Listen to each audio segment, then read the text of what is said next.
Professor, if you'd like, you can turn off your camera until we get started if you'd like. Might be easier.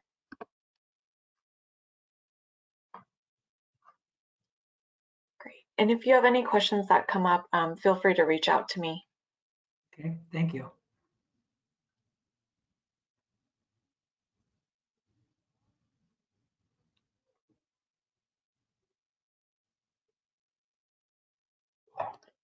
Okay, good afternoon, everybody. Thank you for attending the 2023 Active Transportation Program Guidelines Workshop.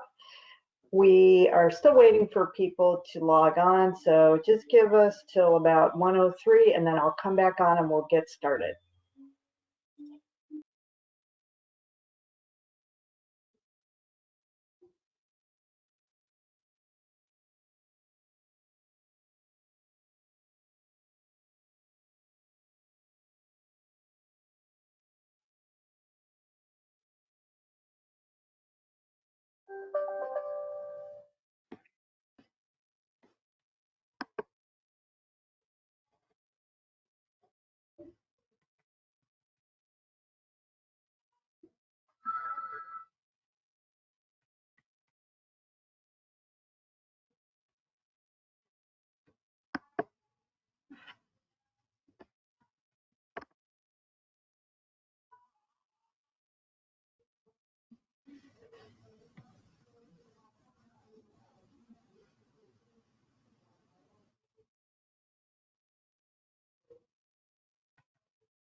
Okay, I think we will get started now. So again, good afternoon, everyone, and thank you for participating in today's 2023 Active Transportation Program Workshop. My name is Lori Waters, and I am the Program Manager for the Active Transportation Program at the California Transportation Commission. Also with Commission staff here today on this workshop, we have Beverly Newman-Burkhart, Alika Tingizi, and Justin Hall. Today's workshop will primarily focus on revisions to the scoring rubrics. However, there are just a few items left to finalize on the guidelines. One of these we discussed last workshop, and this is a request that came from one of the California Transportation Commission's commissioners, Commissioner Liu. He has requested that the application should ask applicants that are proposing facilities near heavily traveled freeways and roadways that they should consider moving them as far away from the heavily traveled roadways as possible, or other mitigation measures. There was a lot of discussion about this issue at the last workshop, and a lot of the group expressed some concerns. And they had asked that someone with much more knowledge of the issue than me could attend a workshop and provide more background and context. So Commissioner Liu responded to that request by asking Professor Ed Avol, Professor of Clinical Preventative Medicine of the Keck School of Medicine at the University of Southern California, to attend today's workshop and answer some of the group's questions. Professor Avol specializes in exposure assessment and acute cardiorespiratory effects of airborne pollutants in populations at risk. Professor Avol graciously agreed to be here today for the beginning of today's workshop. And I just want to remind everyone that Professor Abel is here as our guest and to answer questions. Any complaints about the issue being in the guidelines or that the application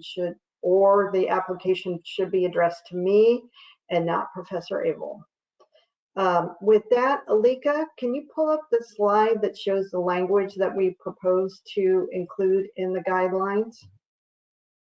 Okay, so just to remind everyone, this is what we are proposing to add to the guidelines, and this is in the submittal requirements. And we are asking for all applications for projects within 500 feet of a freeway or roadway with a traffic volume over 125,000 average daily traffic must include a description of any project design elements intended to minimize exposure to air pollution and an explanation of the circumstances that make locating project components in close proximity to heavily traveled freeways or roadways unavoidable, or an explanation of why this location was chosen.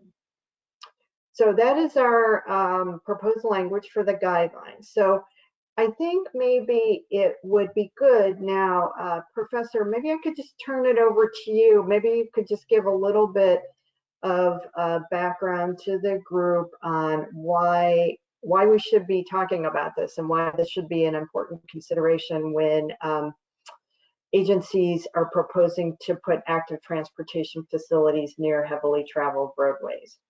Sure. Well, thank you for the opportunity to share some information. We here at USC and many places around the world actually have been doing research for many years now, trying to understand initially the effects of the impact of breathing contaminated air, polluted air on children as they grow. And in the course of those studies, and I'm speaking now on a study with which I was personally involved and have been personally involved for almost 30 years now, the California Children's Health Study, we studied 12,000 California school children to try and understand what affected their respiratory health as they are growing up from elementary school to graduation from high school. And across the study, what we found was that children growing near busy freeways, near busy roadways with several 100,000 cars per day, et cetera, close to those traffic emissions, those children in higher pollution areas were growing more slowly and had poorer lung capacities, less capability to move air through their lungs, more problems in terms of respiratory health, that is more medication, more respiratory infections, more higher risk for asthma. And so in a number of different ways, more symptoms, in a number of different ways, there's a pretty clear signal for children that are either going to school or spending a lot of time, if their home is close to a busy freeway or roadway. And so, although it's not just our study, because this study has been now replicated and confirmed in many other places around the world, it is pretty clear that certainly for children who have developing lungs, for those individuals, being close to a busy roadway and subjected to the vehicle emissions is a problem for their health. And so to the extent that it's possible, I think it's really critical that we think about this in planning how we improve our urban settings, how we improve our cities, so that we don't put people in harm's way, in essence. And I'm happy to answer any questions about that or expand on that if there are questions from anybody attending. I think that was a really good introduction. Thank you for that. So, so I think, yeah, I think we could just go ahead and take questions now and see what people think. So it usually takes a minute for people to raise their hands and type and stuff. So Justin, just whenever if you have a question. Thank you, Lori. Yeah, I'm sure more will come in with time, but we do have one written question that's been submitted already from Celia Mendez. She asks, can we access that study? Yes, it is. The original study was done under funding from the state of California, actually the California Air Resources Board, but we've since published probably 100, if not 150 different articles related to it. It is in the literature and available in the scientific literature and been written about in numerous articles, et cetera, news media, but it certainly is available open for anyone, and or I could provide it to the commission if there's a request for a specific article. Yeah, I think Commissioner Liu, I think already sent it to us, so we can send that out to the group. So that was a really good question. Thank you. Thank you. Someone actually requested if it could be placed on the ATP website. Yep, it's another good idea. We can do that. Okay, great. Given it a few more seconds, not seeing any more questions or comments at this time, and I don't yet see any attendees with their hand raised right now.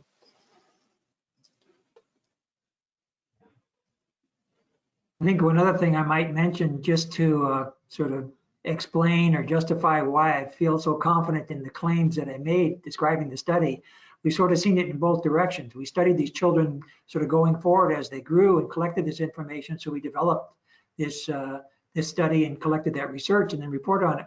And then in the last decade or so, as air quality has slowly improved across California, we've actually seen and written papers about the improvement in lung function, the improvement in the children that have been growing up in these communities, because we studied several waves of several thousand children over the course of the last 25, 30 years, and seen that as the air cleans up in these communities, the children do better. Their lung health is better. They have less symptoms. So we sort of see it in the original groups, and then we also see it as a sort of directly in terms of respiratory health, in terms of asthma, in terms of respiratory symptoms, sort of both sides of the hill, if you will, going up and coming down.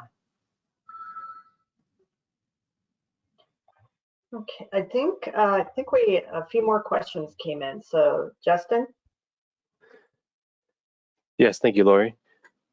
We have received a few written questions, and we do have some attendees with their hand raised this time. I'll start with the written questions. The first comes from Victoria Cacciatoria.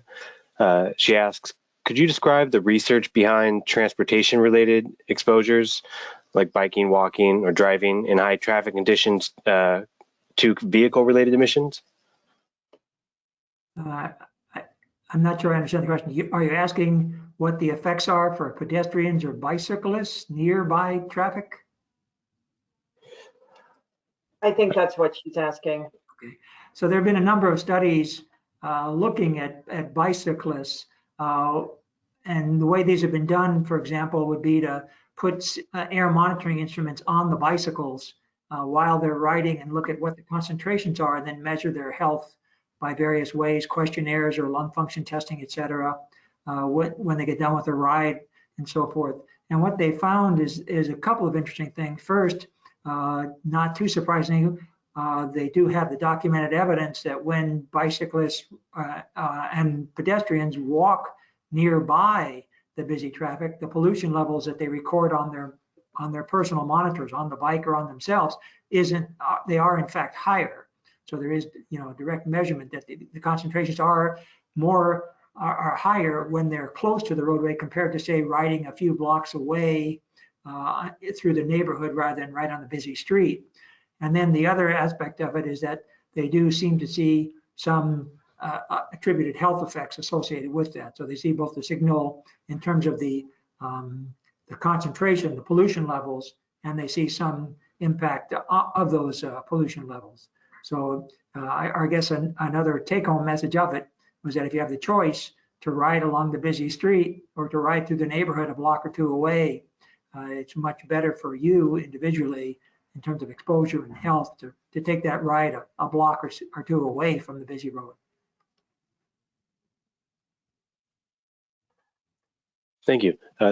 Next written question comes from Graham Wadsworth. He asks, there's been an emphasis on mode shift to move people out of cars to multi-use paths. Is there any information about this? For example, it seems like placing paths near high volume roads would improve mode shift.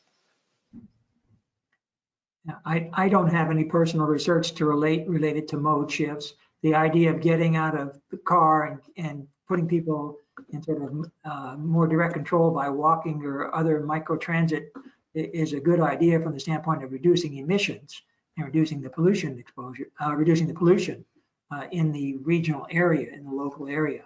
but I don't have any specific study to give you information about the mode shift.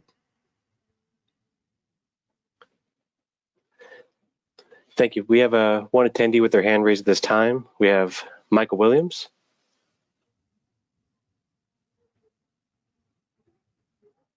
Michael, you're free to unmute yourself and make your comment.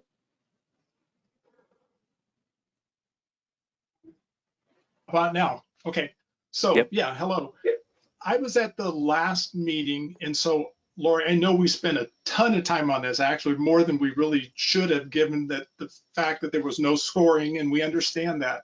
But I just wanted Professor Abel to understand, kind of from this group's perspective, it seems to me that our issue, I think in general, coming from the group last time, was more so that most of these projects are kind of limited. They're number one, they're limited to disadvantaged communities for the most part. Like 100% of the funding goes to disadvantaged communities. So we don't have the option to look a lot of other places. We kind of have to stick within a certain footprint or certain tracks.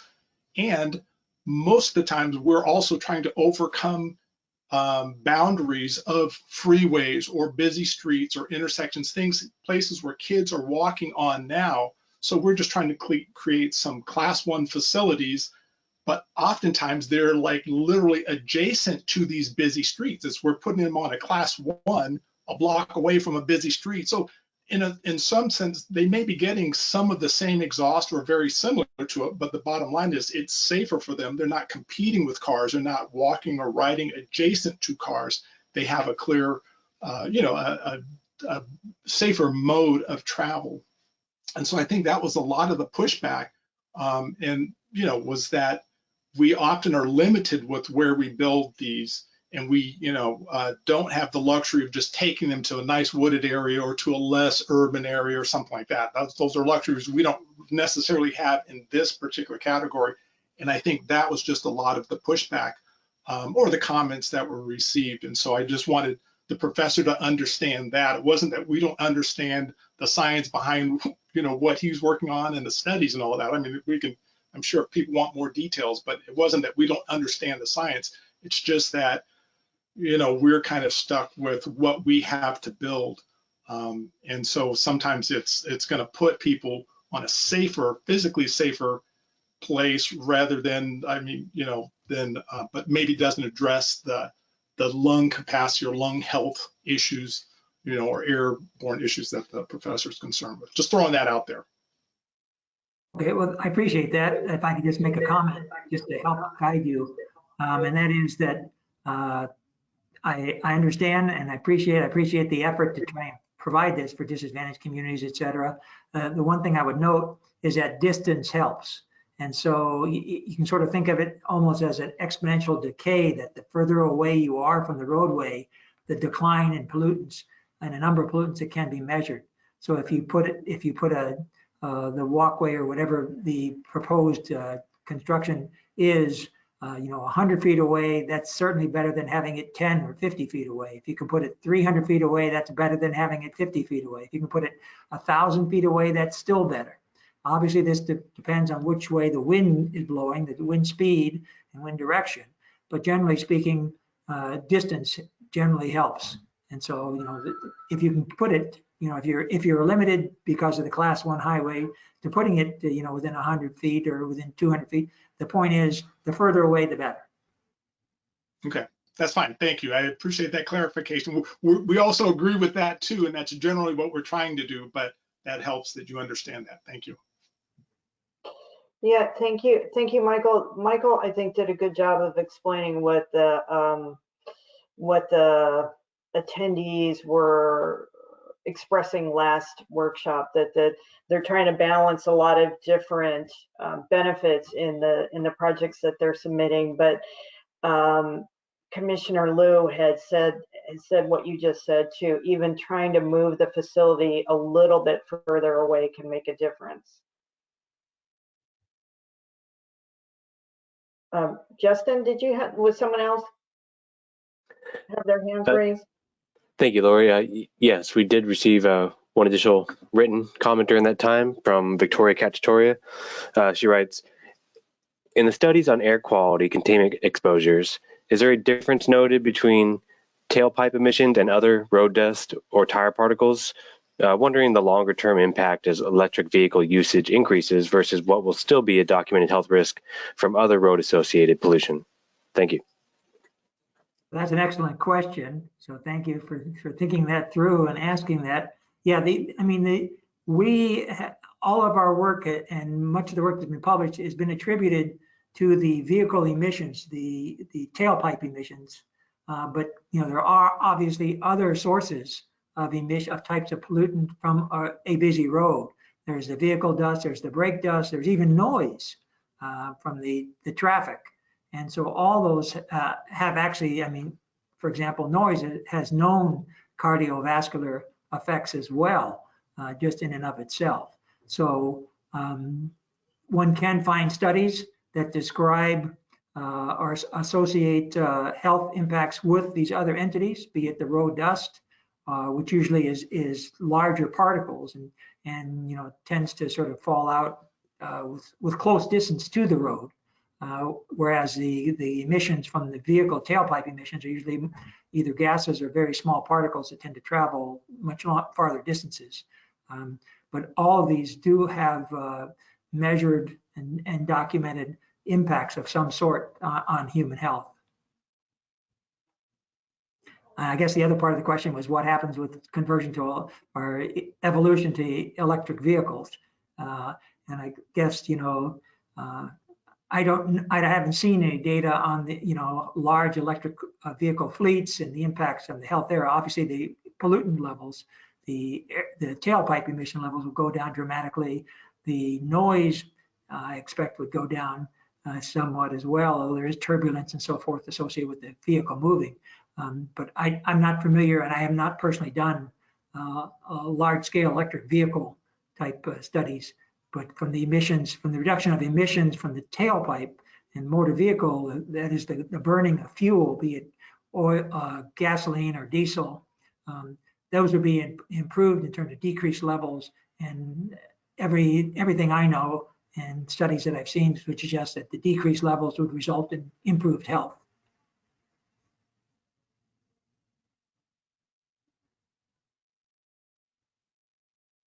Thank you, Professor. And Victoria, thanks you for your expertise with the group on the subject, and not seeing any additional comments or questions at this time. Okay. Let me see. Maybe Alika, you could pull up the slide that shows how we're going to address this in the application, and see if anyone has any questions as we're doing this. They may be thinking about what they want to ask.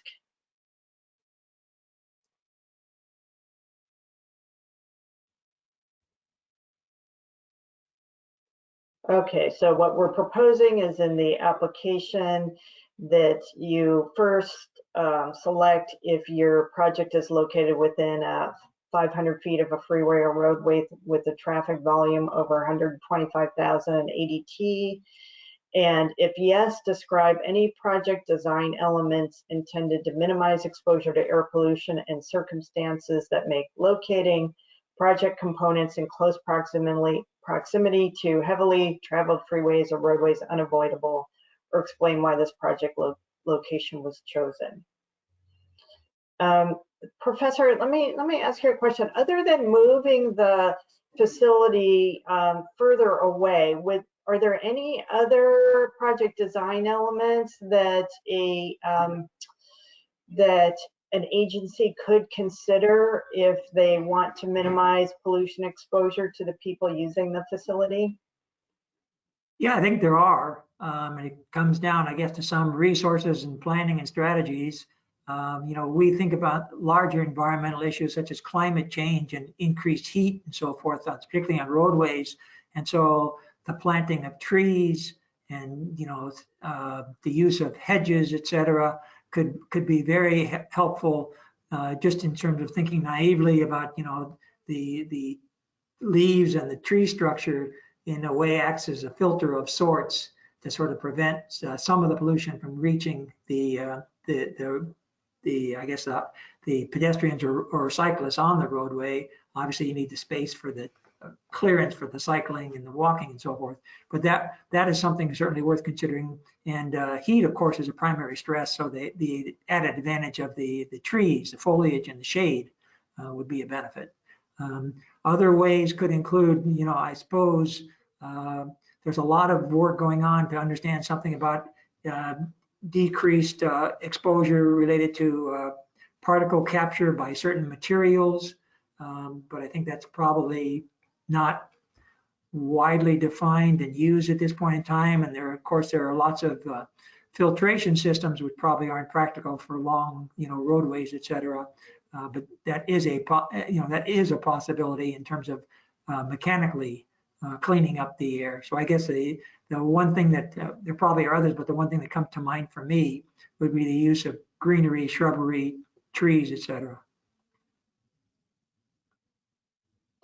Yeah, thank you. That's and that is something that we encourage our applicants to consider too, because it just makes the facility much more pleasant and usable for the walkers and bikers too. Any other questions or comments, Justin? Thank you, Lori. Yes, we did receive a couple.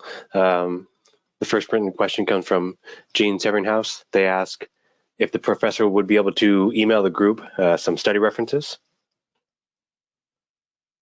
Sure, I can provide them to the commission and they can distribute them, I guess, or post them. Yeah, we will distribute them and post them.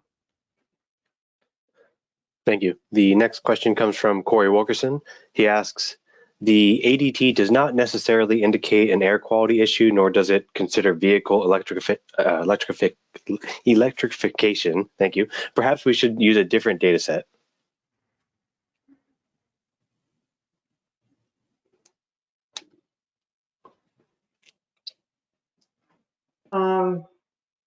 Corey, can you come off mute and explain that a little bit better?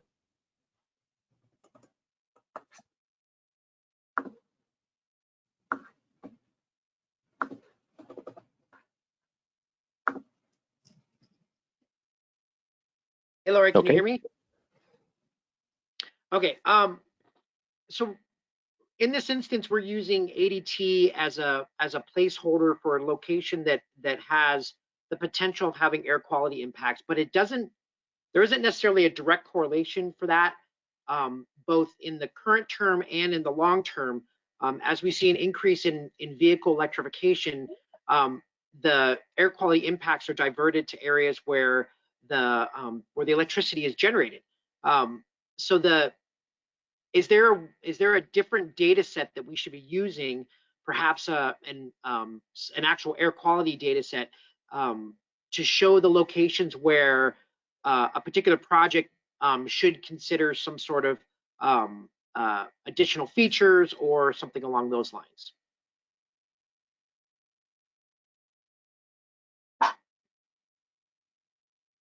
Does that make sense?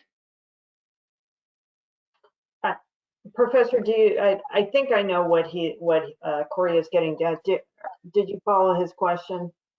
I didn't realize the question was directed to me. I thought he was asking a technical question to you.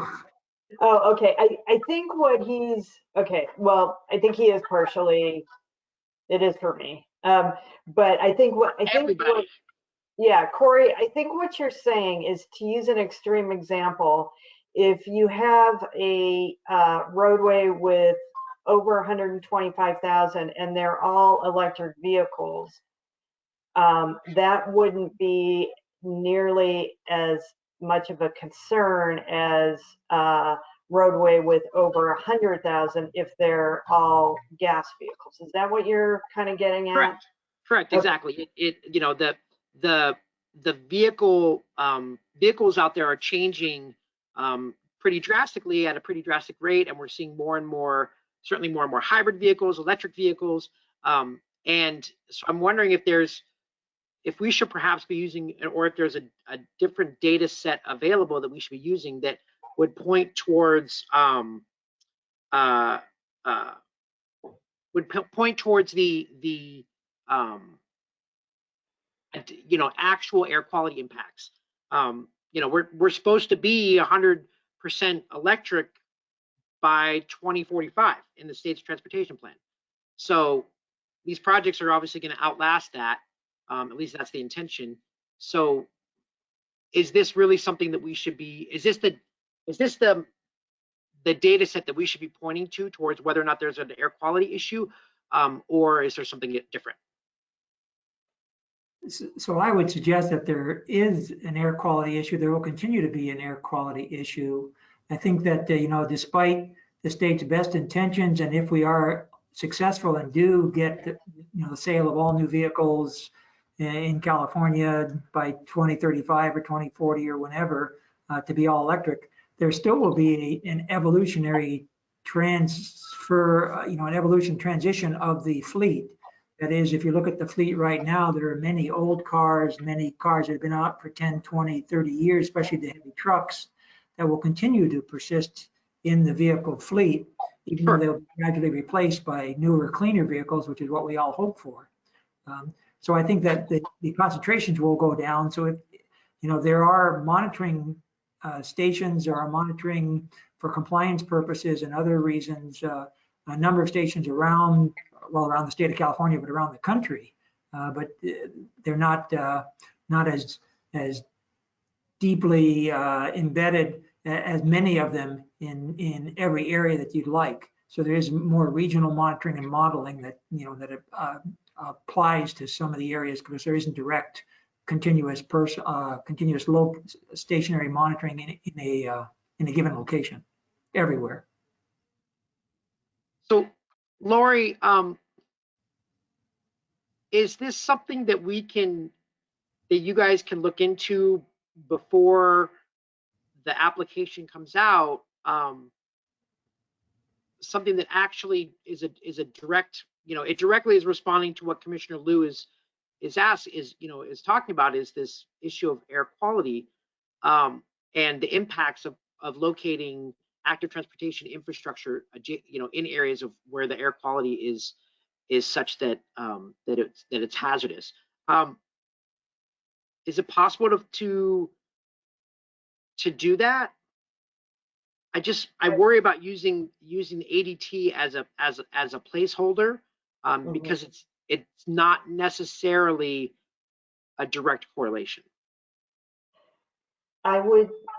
Corey, I would say we could look into it, but what I heard the professor say is, yeah, there might be other more accurate ways that can measure the pollution at certain locations. Right. It's very inconsistent. So I don't think it's not a this is a more usable metric for us, I think, right now. Sure, I agree. It's definitely easier. You know, it's an easier metric to use. But you know, perhaps we should have a conversation with Commissioner Liu about you know, something that's a little bit more accurate, rather than using it as a placeholder. And it, you know, and then the something that one of my county transportation commissions brought to me was, you know, is this something that we should be looking at the planning level rather than at the implementation level?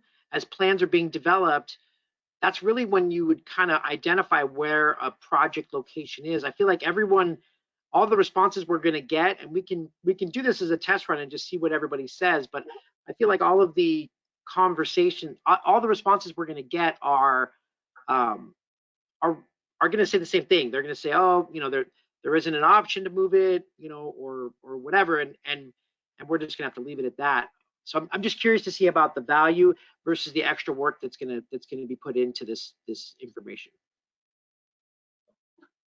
Well, I'm not sure, and I don't know if Professor, if you know. So the Commissioner Liu suggested this traffic volume over 125,000 ADT. I'm not sure if there's why that is the number. if that's like some sort of threshold number that's significant or something like that. Yeah, I don't know the basis for that particular selection. I think to me, that number reflects a substantial amount of traffic. That's certainly Sure. true. Yeah. By no means is in any way a maximum traffic that we see in California. I mean, we have freeways here that accommodate 300,000, 350,000 vehicles a day. So, but 125 is a substantial number of traffic. That's a big road. It's a big roadway. Yeah. So Corey, I would say that ideally, yes, this should be something that's considered in the planning stage as opposed to when you're, submitting a project for funding. Right. However, I find value in the fact that we're talking about it now. Sure, I agree with you. Go ahead. And maybe this is something that we should add to the plan guidelines in Appendix A, I believe, that has what should be included in a plan. We should probably consider this type of a deeper dive into this question, into that part of the plans, to make sure that local agencies are considering that at the planning stage rather than at the implementation stage.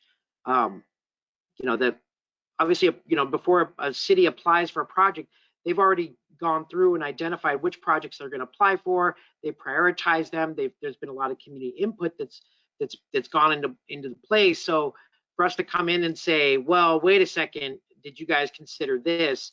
And maybe you should consider putting it in a different location. It's kind of late in the game. And I know we talked about this last week, and the more we're thinking about it, the more we're having a hard time with it, how it sits with us. So this is just feedback to consider, and I want to I think we need to maybe challenge whether or not this is the right place to put this, and whether this is the right time to ask this question, and maybe we need there needs to be more stakeholder input and feedback on what makes the most sense, and more conversations with the commissioner to ensure that what he's asking for, it makes sense. There's I think nobody disagrees with that, but how to respond to that, his concerns is I think is really the question. Well, one other aspect that might be of value if you're going to go at the planning stage, of course, there are different corridors and types of mixes of traffic in areas with more heavy trucks and more delivery type vehicles, materials. The average daily traffic won't capture that in terms of just total numbers, because it may be a higher proportion of trucks or older vehicles, et cetera. And so you might be able to, with a weigh in motion sensors, you know how big and how heavy the vehicle was, but you obviously wouldn't know whether it was necessarily electric or diesel or gas. Although the bigger trucks are typically diesel, have been up until recently. All right, sorry to cause more problems, Lori, but this is No, Corey, it's okay. But I think what and I understand what you're saying, but I think if it's more appropriate to be considered at the planning stage, but this is where we are in this program. So at the very least, then by asking this question at this stage in our program, maybe when the agency is planning the next project, it would be something that is foremost in their thoughts. And I think that is one of the intents of Commissioner Liu, is partially an educational opportunity, which is why, I mean, he connected us with Professor Abel just so we could have this educational opportunity for everybody, which I think is valuable. Totally, I completely agree.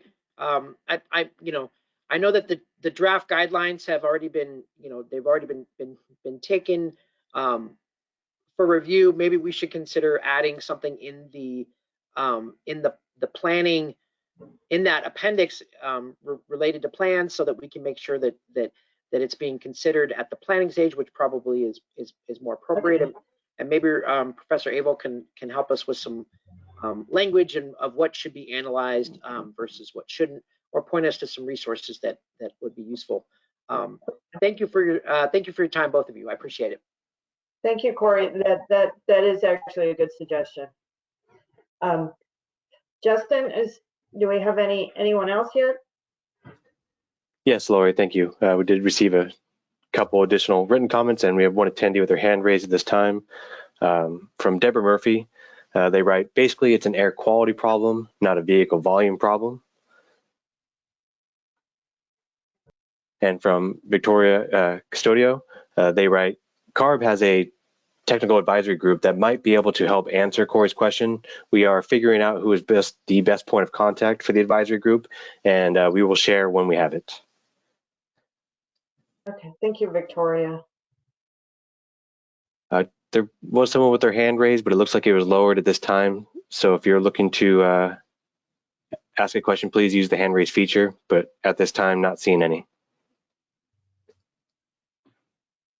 I don't think I understood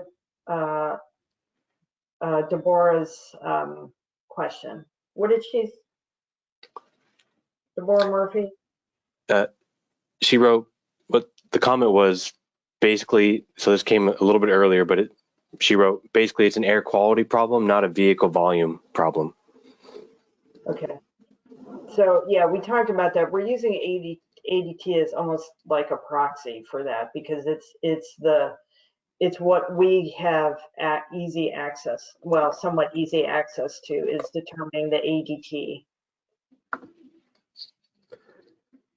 We do have an attendee with their hand raised at this time. We have Sandy O'Farrell. Sandy, you are now muted. Free to comment. Thank you. This may be a little bit project specific, but I'm going to ask anyway. We are looking at an undercrossing over a very busy freeway for bikes and pedestrians that would connect to existing paths and trails, but that would obviously be within the 500 feet range. Is that an acceptable circumstance that we could include? Can you explain that again? Let me focus on your question.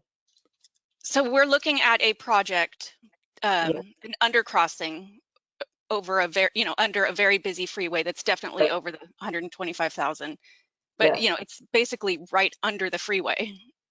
Okay. But it'll go out further on both sides and then connect to existing trails and pathways, but the project is literally under the freeway. Is that an acceptable circumstance for the project location, or are we an automatic out?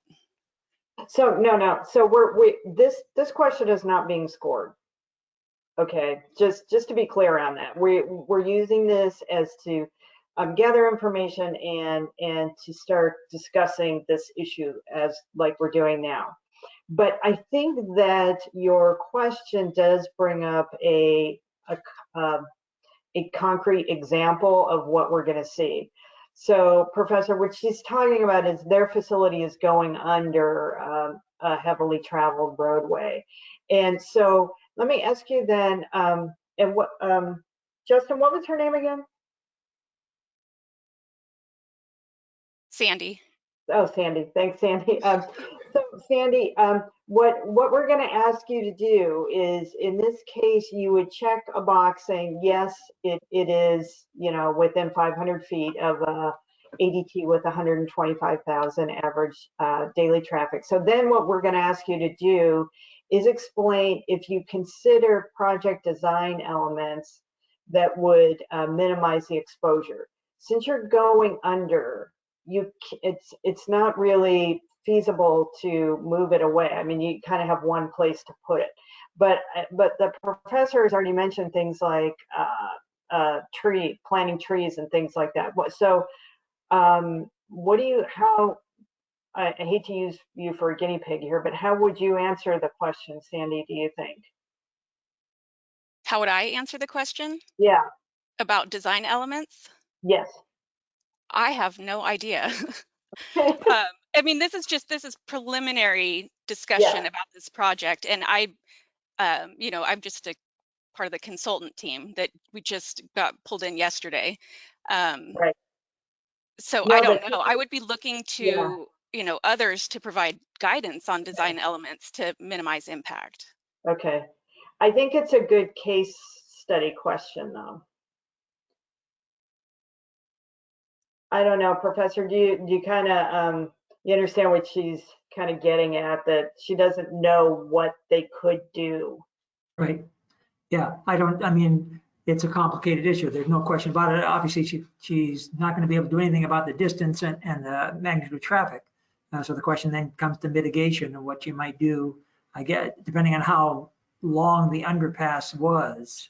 If it's just literally, a road under a freeway, or if it actually is an extended period of time, like a tunnel or something, there might be different alternatives that could be explored. But I appreciate the question, the challenge of it. And obviously, I think this would, as you point out, there may not be a tractable alternative, but it's worth thinking about. Again, whether it's depending on the extent of the underground nature of it, whether it makes sense to think about airway filtration, purification, et cetera, trees. I mean, it may or may not make any sense. So it depends on the individual application. So, Professor, what about if they, and I don't know if in some of the studies that you've talked about, if they're just going under the roadway, the exposure would be for a short period of time. Right. So I would imagine maybe one of the studies probably discusses that obviously if you're walking along a roadway for an hour, it's much more unhealthy than going under for a minute. Right. Yeah. I mean, we don't have that kind of time resolution. We're Right. talking about an example in respect to the studies. We're talking about years in the life of a child, not just seconds or minutes in walking under an underpass. Okay. But I think, if it was me, it's kind of a I don't know, self-explanatory that the exposure is pretty limited if it's quick underneath. So If it's quick, I mean, one can envision, so almost an enclosed space sort of exposure, almost an occupation type exposure, but assuming that there's some kind of fluid air movement in that location, that is just momentary to walk through it or ride your bike through it. okay, yeah. Justin, is there other questions and comments? Yes, Lori, we have received additional comments, and then we have Teresa Favila with her hand raised at this time. Okay. Teresa, you are unmuted and free to comment. Thank you, Justin. Thank you, Professor Avald. I'm Teresa. I am the Deputy over Programming at the CTC.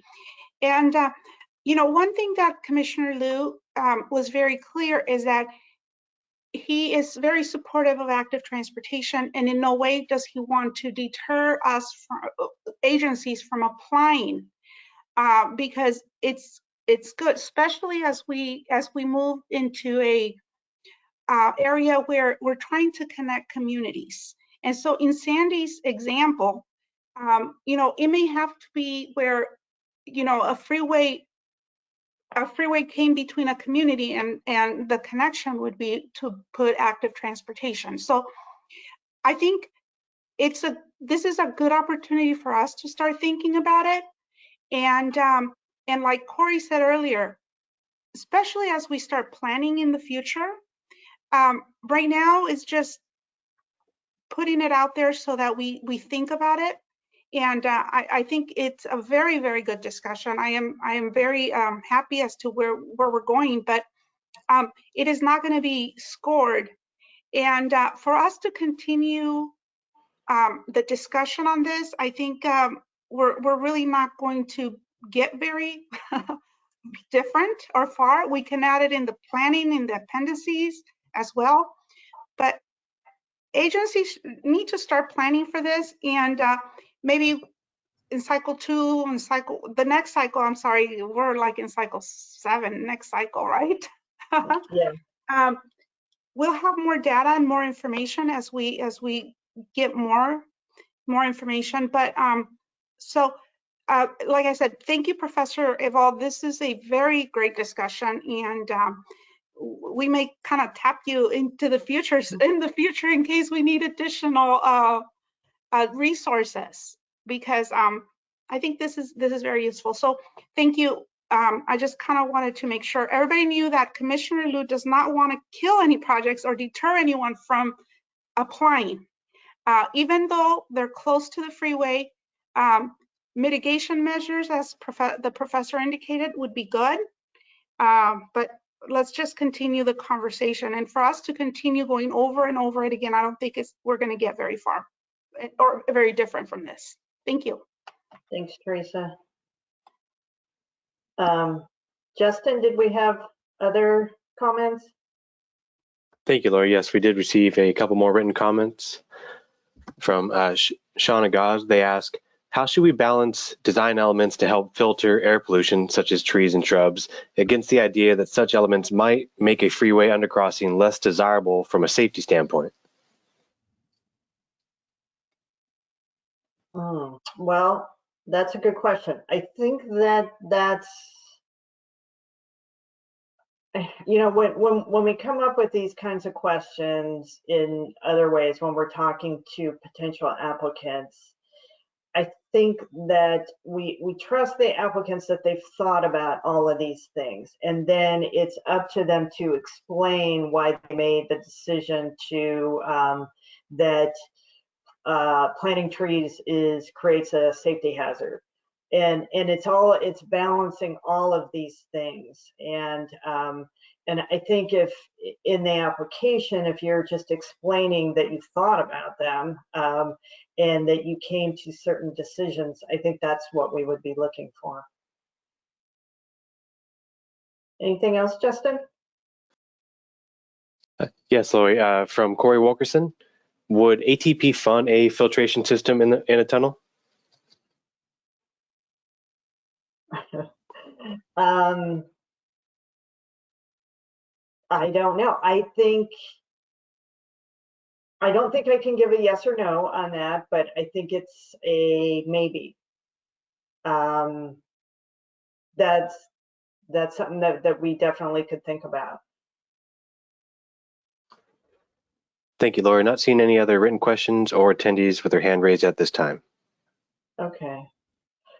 Well, Professor, I didn't want to take more than an hour of your time because I know this kind of came up very last minute for you, so I can't tell you how much we appreciate you coming on and helping us with this, because we actually don't get this very often, where we can get an expert on to help us with these things. So this was actually very unique and very, very much appreciated. So I think I understand the issue much more, and I hope that all of the attendees do too, and this will help us as we continue figuring out how to best include this within the program. So I'll see if there's any last comments or questions. Thank you, Lori. I'll give it a few more seconds, but not seeing any at this time. Okay. Well, thank you, Professor. And if I think we already have the studies, but if there's any, we'll just check in with you if there's any other things that we should send out to the group. Okay, well, thank you. Best of luck with your deliberations. It's an important topic, and I appreciate you doing your best to work with what you have. Thank you. Thank you. Bye-bye. Okay. Thank you, everybody, for, I think that all of your comments and questions added to that discussion. So that was really good. I appreciate it. So, okay. Now we have to get back on track with where we were. So, Alika, can we go back to the beginning here? Okay, so the reason that we jumped right to that is that was the best time for the professor to get on and talk with us. So that's why we went directly to him. And so now we'll kind of go back to how we would do our normal workshop here. So we're just going over every workshop. We review on what the funding years are for the program, and the funding amount about almost 600 million. And next slide. Okay, so goals for today are we will finalize previously discussed items, including the one that we just talked about, and then we want to try to get through the revisions to the scoring rubrics at this workshop, and then go over action items.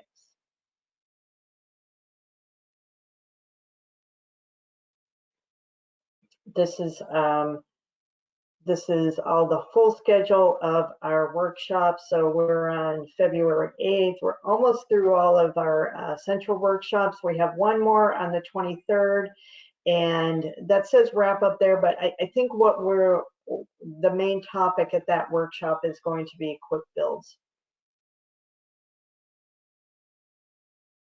And then these are the branch workshops that we are doing at the same time that we're doing these central workshops. Okay. Here's the program schedule, and I'll just highlight a few things that at the March commission meeting, and it should be on March 16th, that there will be a hearing on the guidelines, and then the commission will adopt the guidelines. And at the same time, we will adopt the ATP fund estimate, and that's the fund estimate delineates what the funding is by each cycle and what the split is between the statewide component, the MPO component, and the small and rural component. And then we will have the call for projects that will go out. We'll do like a big blast on that shortly after we adopt the guidelines. And then the applications will be due June 15th, and they're all submitted electronically. Next. And then we will post the staff recommendations for the statewide small urban and rural and quick builds on October 21st. Excuse me. And then we will get into the MPO component, and first we will adopt the program of projects for the statewide small urban rural and quick builds at the December commission meeting, and then we will get into the MPO selective projects, and we will adopt the MPO projects in June of 2023, and that will effectively be the end of the project selection for this 2023 cycle. Next. Okay, now we will get into finalize our previously discussed items. These were the few items still outstanding from the guidelines that we want to just make sure everyone's aware of where we landed on the language. So what do we have first? Okay, so this is what we were just talking about. And if you go back one, Alika. So we talked a little bit with the professor about the 125,000, but and I know Corey, you were saying that may not be the best metric, but that's the one that we have available that we can put in the chart for the applicants to access. So at this point, unless anyone has any major suggestions to make this better, this is the language that we are going to have in the guidelines for this section. So I'm going to pause here just for any questions and comments.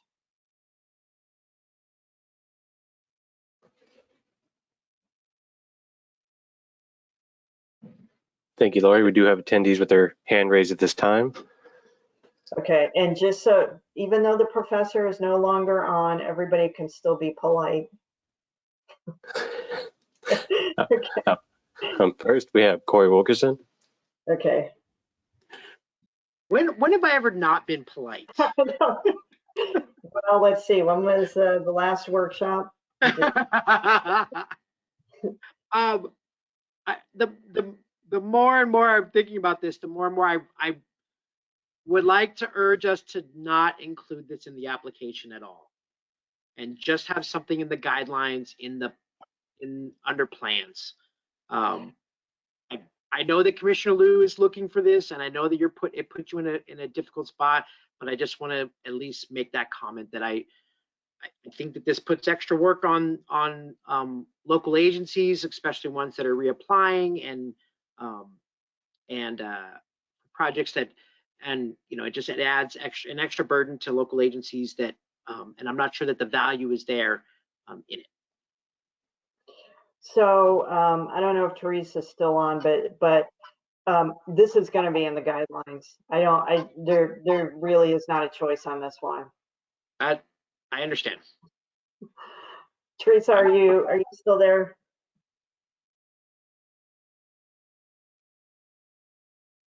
Okay, she might have left, but anyway. She doesn't want to talk to me anyways. Yeah, I know. All right. Okay. Thanks, Corey. Yep. Anyone else, Justin? Yes, thank you. Up next, we have Louis Zhao. Hi, Louis. Workshop where this came up, and I probably would have spoken if that in that case. I have, like Corey, hesitations with this. I think the issue that we have is I don't know how functionally we could address this question. This is something that we probably would have looked at maybe during the environmental process, maybe during the planning process. But for areas that are largely built out, it's a really hard question to answer. And we've been doing this for a very long time. Me trying to think of how to respond to this, I can't even think of a mitigation measure that would work, because every city and agency has a balancing act, right? We want to make sure we make our facilities connect to places that people want to go to. We want to make sure that they're efficient. We want to make sure that they're safe. We want to make sure they're enjoyable. But if we start looking at landscaping restrictions and things like that, there's a lot out there, and we're going to start opening it up to a lot of conflicting ideas, and that's what I struggle with when we're talking about this. And Denise has started to look at some of the facilities that we have in our regional bikeway system, looking at the ADT numbers, and it's very difficult, at least in Orange County, for us to even consider moving something away from an existing facility, just because of the way the county's built out. And the only place I can think of is probably some of our more rural mountain roads, where they're much further away from major roadways and facilities. So I know the CTC has made a decision on this already, but for us, I don't know what I would say on this. I wouldn't know what mitigation measures are out there to improve air quality other than just not having people drive. Louis, that's all I'd say. Thanks. We're not scoring on this. I know, and Okay. I think that what Corey said is kind of true. It's another question that an agency has to answer if there is no real, I guess it's a research thing, but if it's going to be something you want us to answer, you have to make it short, because the application is already very, very long. It is very short, and okay, I'm going to tell all of you right now that if we can spend the next couple hours and you can complain about this to me, it's not going to do anything. If you really don't like this, you really have to go over my head. And I hate when people do that, but in this particular situation, there's nothing I can do about it. That's all I can say. You will have to go over, because so it's, I guess the follow-up. I don't know what you guys want me to do here. I guess the follow-up I would have is, what would be an acceptable answer for this if no agency has a good mitigation measure, especially those that have already cleared environmental. I'm trying to think of a good way to respond to it. What do you mean because acceptable? I think we're not scoring on it. What do you think we're going to do? So I guess the question is, could an agency leave it blank? Or could we say, something very generic? Because I think that's the answer you're going to get, is you're going to get a lot of generic answers unless it's a brand new project. Okay. So that's what I'm trying to get at. And it's trying to reinforce what Corey has said, that I don't know what real added benefit it would have. Thanks.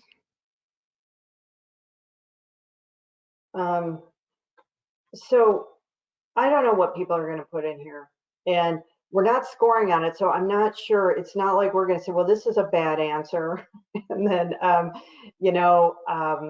not review it. It's just, I don't know. Beverly, were you going to say something? Yeah, so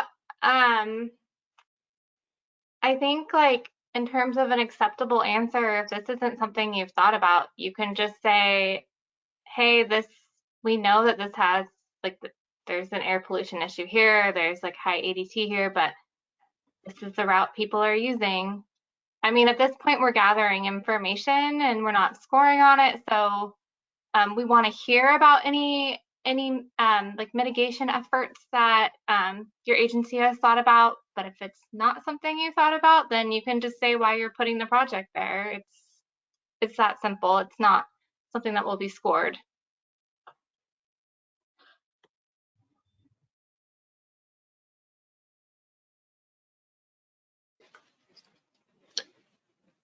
Thank you. So we do have a few more attendees with their hand raised, and we do have a few people who have submitted written questions during this time.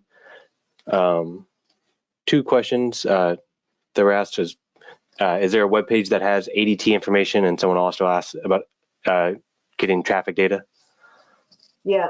So, Alika, can you go to the application section? Okay. And Beverly, can you come back on and explain what are we putting in the application that they can easily go to the ADT? What did Cindy say? Okay. There's going to be a link, and I think it's going to be to a tool that already exists that Caltrans has, but I would need to check on that. We can double check, and then when we send out the action items from this meeting, we can include like the tool that's going to be, or the resource that's going to be included within the application.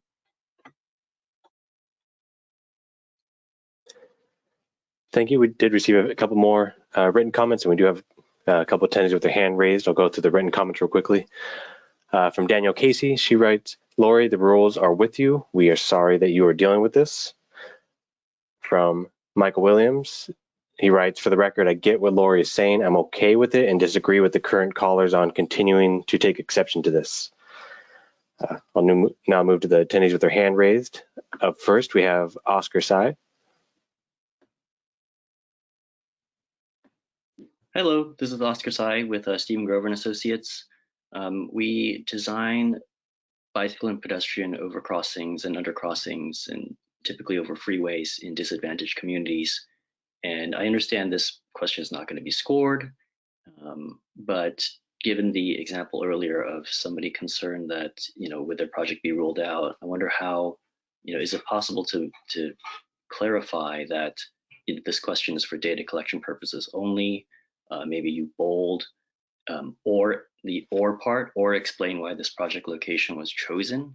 I think you'll get a couple of, quite a lot of answers that say, we went out to the community, this is where people go, this is where this is where a project should go, and that's it. And I don't know how much information, I don't know how helpful that will actually be. So I guess my comment would be more clarification on in this write-up, if it has to be in the application, just to state that this question is for data collection purposes only, reiterate it won't be scored, and leave it at that. So thank you. It's in, okay, thank you. It's not in the scoring section. This is in the general project information. It's not even in, we're not even putting it in the scoring section. I'm not sure how much more clear that can be. And I think to a certain extent it's data collection, but I think it's more than that. Commissioner Liu is the president of the Coalition for Clean Air. this is an extremely significant issue to him. So he wants applicants thinking about this. I don't know what else to say other than that to Oh, I everyone. agree. I agree. I don't disagree that this is not an important consideration. Okay. I just don't know the exact approach to reassure people who are applying that this is not going to affect their application. So again, it's in the project information section where nothing is scored, but Caltrans also puts together a application like guide to help people fill out their application. So that's possibly something that we could integrate into that, or they can integrate into that that guide for applicants. And we can also see if it would make sense to add something like some language here that says that a reminder that it's not being scored. Although, again, nothing in this section, which is a very, very long section, is scored. But yeah, we can look into ways to do that. Thank you. That's a good idea. Thank you. Anyone else, Justin? Yes, up next we have Candace Vanderheide. Hello, hi, I hope everybody's doing well. So after hearing all of this, I know that you keep reiterating that it's not going to be scored. However, there are other sections within the application that reviewers don't score, but they still review it. And it still influences when they're trying to get a 360 on a project, how they're picturing it and how dynamic or beneficial the project is. And when they're looking at, their different applications side by side and, as like a mile marker for, which ones are more dynamic and going to be most beneficial. And this is an element that's in there for them to see and read. It will subconsciously influence them. Candace, I'm going to be perfectly honest with all of you. I'm not really sure what you're hoping to achieve by telling us this when I have said that, Candace, we have sometimes, I'm sure all of you have jobs where sometimes there are certain things you do because you were told to do that. That is what this is. So please, if everybody hates this so much, you are going to have to go to my bosses and my boss's bosses. That's all I can say. So are you, well, and that was my follow-up is, because I even sent you a message on the last workshop because I empathize with you in this situation. I totally hear what you're saying. I think maybe the collective of folks here, we need to work on maybe some letters, possibly. Yes? With like jurisdictional or agency letters. Is it too late to send those in? I mean, or is it gonna? We haven't adopted the guidelines yet. We don't adopt them until March. Right. So yeah. Like Corey is a really good person at putting letters like this together. So maybe, Corey, you could, help those of us around you that aren't as thoroughly entrenched in all the things that you are, guide in, putting together a draft letter that either we collectively sign or put on our own letterhead. Just a suggestion. But yes, Lori, I totally feel you. I totally understand, and I completely empathize with you and the staff.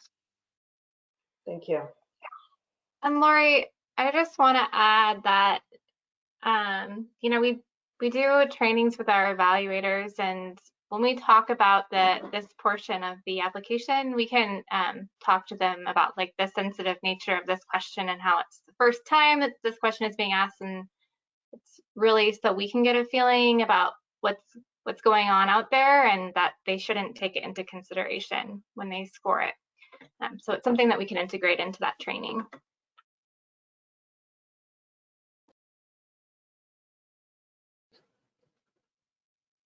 Thank you, Beverly. We do have a couple more written questions from Luisa Zavala. They ask if we could kindly move on. Victoria Cacciatoria asks, is the information collected through the Cycle 6 application going to be analyzed by Caltrans, CTC, or a different entity such as ATRC? I would imagine so, yes. And yeah, we are going to move on. So I'm sorry, Justin, if there's other questions, but it's we just have to move on now. Okay. We had Corey with his hand raised, but I'm sure he'll understand. Thank you.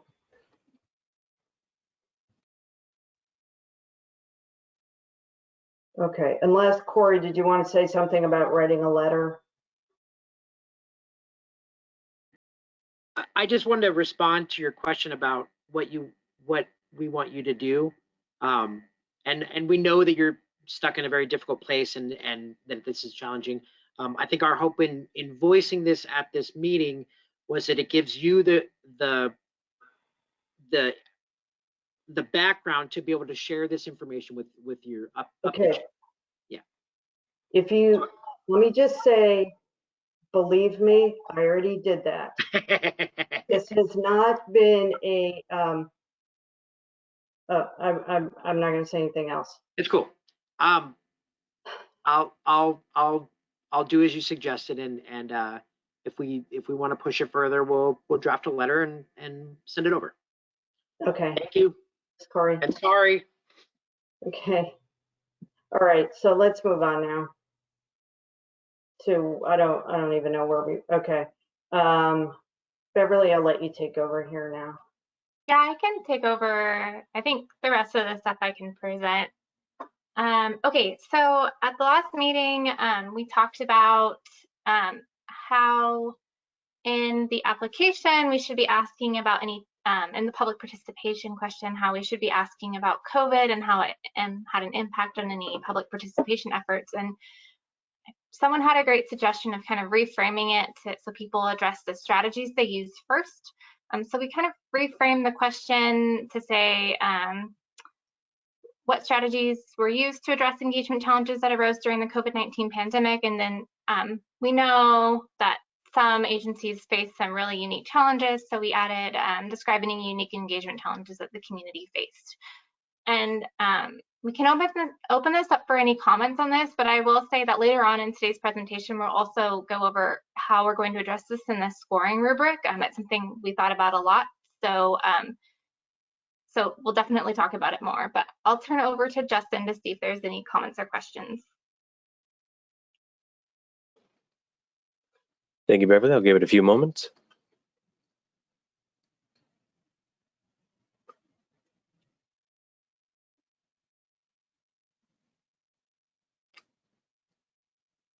Not yet seeing any at this time. Oh, just received a written question from Lucy Cardenas. They ask, how extensive do we go into this question? I mean, it's really up to the applicant. And later on, when we talk about the scoring rubrics, you'll kind of see like the things that are in the scoring rubric about this question.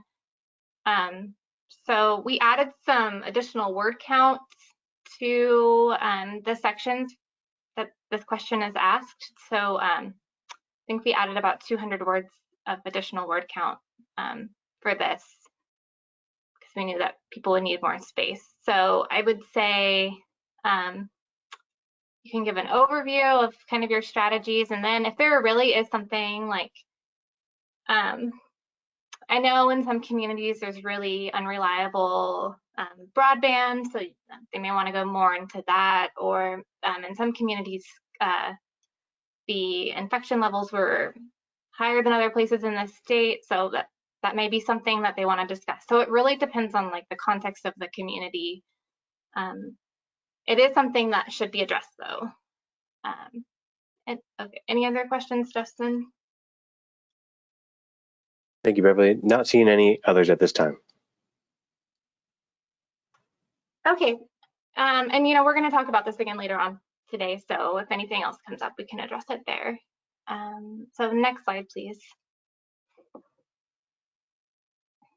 Okay, so this is on the DAC qualification data sets that we're going to be using. So for median household income, we're proposing to use the 2015 through 2019 American Community Survey.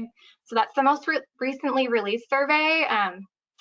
The 2016 through 2020 data set has not been released by the Census Bureau yet, and it should have been released, I think, in the fall at some point, but because of COVID, they're doing some adjustments to it.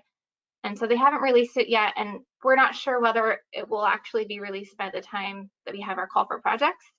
So we're recommending to use this data set instead. For the free and reduced price school meals, we are proposing to use the last school year that was not affected by COVID, which would be 2018-19, just because we've heard from some stakeholders that because of COVID and because of the new statewide free lunch program, the data sets may not be accurate. So this is something that we'll be looking for next cycle, like what we should do with this because of the new state program and any adjustments that need to be made to data sets because of that or because of COVID. But for now, we're just proposing to use the latest year that was not affected by COVID. And then as a reminder that we'll be using CalEnviroScreen 4.0, which was released in October of last year. And agencies or communities can still qualify using the Healthy Places Index, which hasn't changed. And then it's not on the screen, but as a reminder, agencies can also qualify using regional definitions or other definitions that are defined in our guidelines. And also tribal governments can use get full points. Okay, so I will open this up for any questions or comments.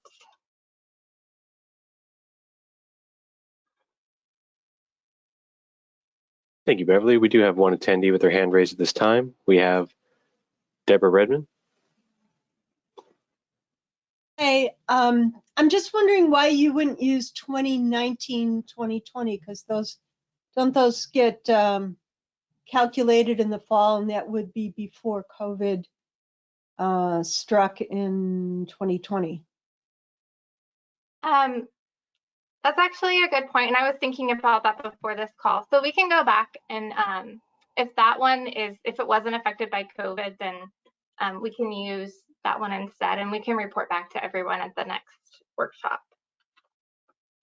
Okay, thanks. Up next, we have Oscar Sy. Hello, this is Oscar from Stephen Grover and Associates. I recall the last application for the median household income. The application asked for us to attach fact finder sheets, I think, as supporting material, and that no longer existed. So I know I had to like export the data from the ACS, census tracts and so forth. But I was wondering if there was additional guidance for applicants this round in terms of how to get those sheets and export that data and what to include in those backup documents. Thank you.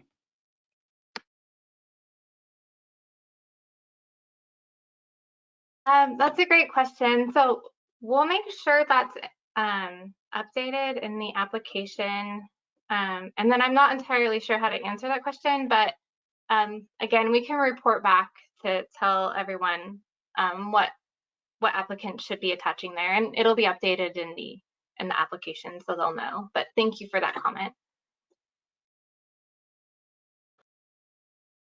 Thank you, Beverly. We have one written question that was received from Allison Winter, which asks, in regards to question 1 on the identification of DACs, the application asks for quantifiable data for all census tracts that the project affects. Does the project need to be located in a census tract to be considered affected by the project? If not, is there guidance on how to determine which census tracts are affected? So with any It's any census tract that the project goes through or touches. But you can claim that it benefits census tracts that are not touching the touching the project, or the project doesn't go through. You have to make a strong case, so you can qualify that way. Yeah, I don't know, Lori or Alika, if you guys have any additional input on that question.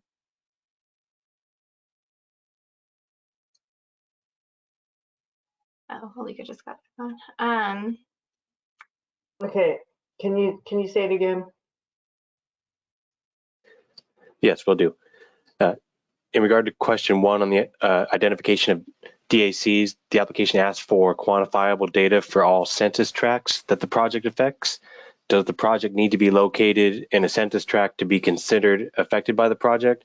If not, is there guidance on how to determine which census tracts are affected? I don't think I understand the question. So how I'm understanding it is, it needs, like, any census tract where the project is going through that census tract. And I think we lost Alika for a couple minutes. That's why the presentation went away. There it is.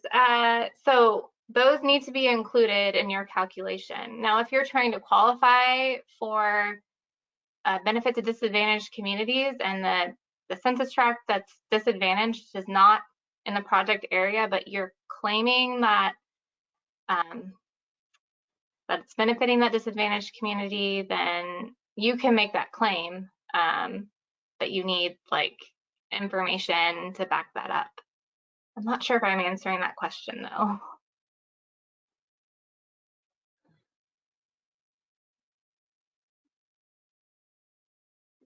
Yeah, maybe the person can raise their hand and ask the question so we can hear it.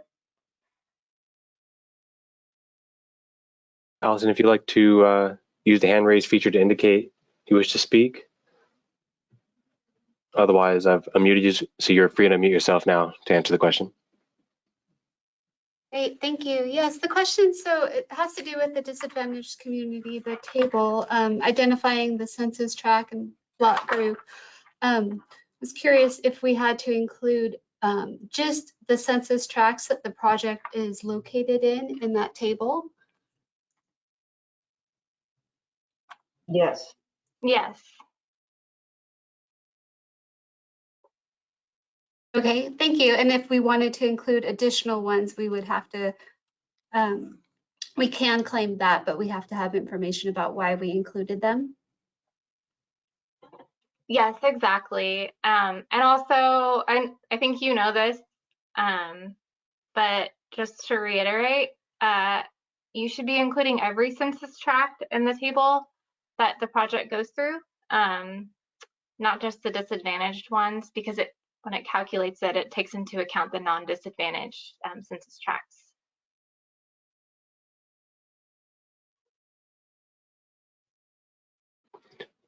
Thank you, Beverly. We do have one additional written comment that was received from Philip Sales. They ask, how will CTC be using regional definitions as an alternative when the applications to the RTCs will be happening after the CTC application is due?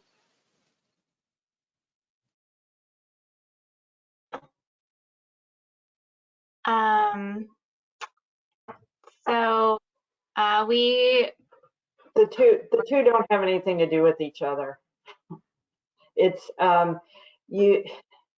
you can use a regional definition to qualify for a disadvantaged community if it's a definition that's in a approved RTP. The regional competitive program is totally separate. That's a totally different thing. That's just one of the ways that the funds are split up in the three components: the statewide, small urban and rural, and the MPO. It doesn't have anything to do with the regional disadvantaged communities definition. Thanks, Lori. Thank you. Not seeing any other written comments or questions, and no hand raises at this time. Okay, we can move on to the scoring rubrics. I think that's next.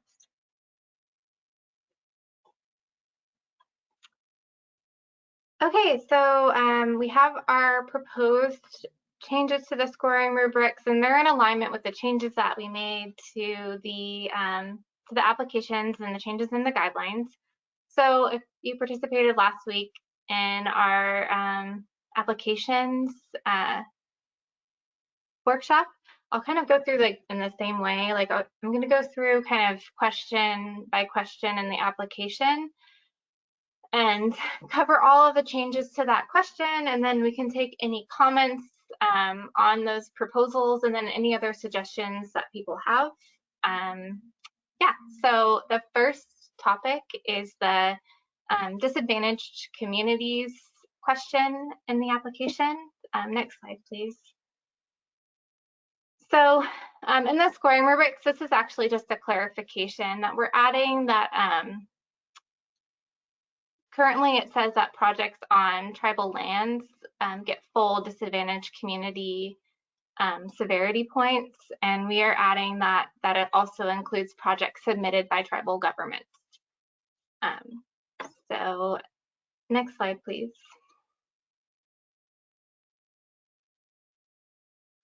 I think that might be the last one for, so I think that's it for disadvantaged communities, like what we're proposing to change in that section. So we can see if anyone has any other questions or comments on this section.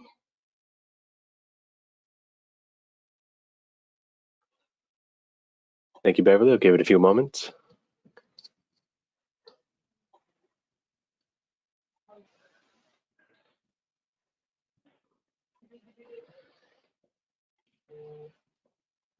Beverly, we do have one attendee with their hand raised at this time. Sure. We have Emmanuel Martinez. Hi, good afternoon, Beverly. Emmanuel Martinez with the Coachella Valley Association of Governments.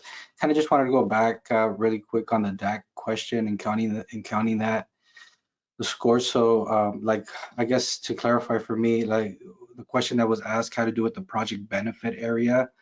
So does a project physically have to be in the DAC census tract, or like other grants, like the Clean California grant defined it as census tracts that are like a quarter mile away could be counted. So I just wanted to kind of see if you can provide any more comments. Sure. Yeah, so the question is actually framed as benefit to disadvantaged communities. So we don't say that it has to be in a disadvantaged community. So it can just benefit a disadvantaged community. So you could say your project is, on a certain street, but just a mile down the road, there's this disadvantaged community and they'll be using the project.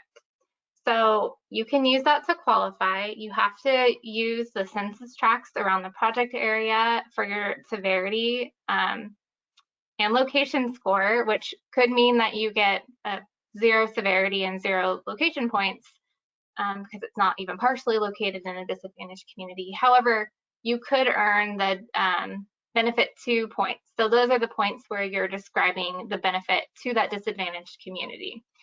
And we've had applicants do this and be successful. So if you decide to do that, I would say that because this is like a narrative portion that's being scored by the evaluators, you have to make a pretty convincing case that you're actually benefiting that disadvantaged community. So, like if you have a lot of times we'll see that the community is using that route to get to work, like it's a critical route for them to get to work. So if you have like backup data to show that they're actually using this route, then that's good to include. So yes, I don't think we have a limit on how far away the community could be from the project area, but you do have to convince the evaluators that it actually is benefiting this disadvantaged community. Hopefully that answers your question. Yeah, thank you very much. Appreciate it. Very helpful. Anything else, Justin? Yes, Beverly, we did receive one additional question from Lucy Cardenas. They ask, can a rural city that's in a disadvantaged community partner with a tribe on the ATP?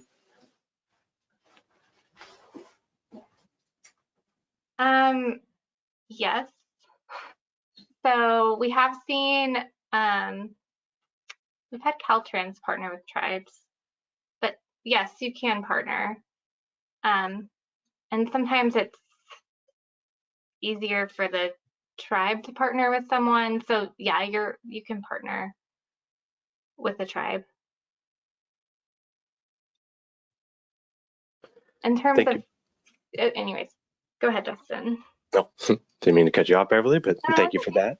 You're fine. We're not seeing any additional attendees indicating they wish to make comment at this time. Great, thanks, Justin. Okay, we can move on to the need portion of the scoring rubric. So this is question 2 of the infrastructure application and the non-infrastructure application.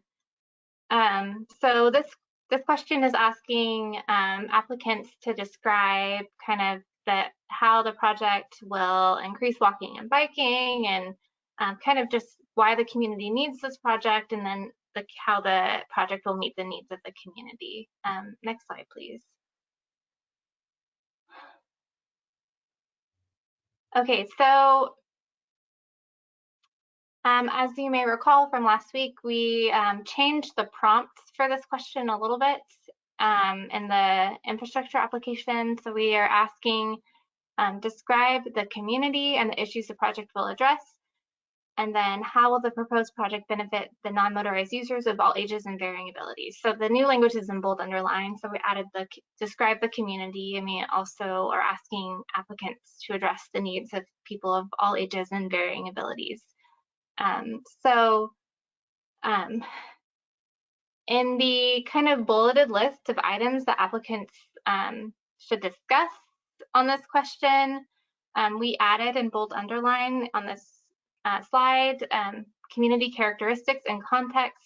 So for example, whether it's an urban, rural, or suburban community, any relevant history that the applicant wants to share, any socioeconomic characteristics, and just kind of things like that.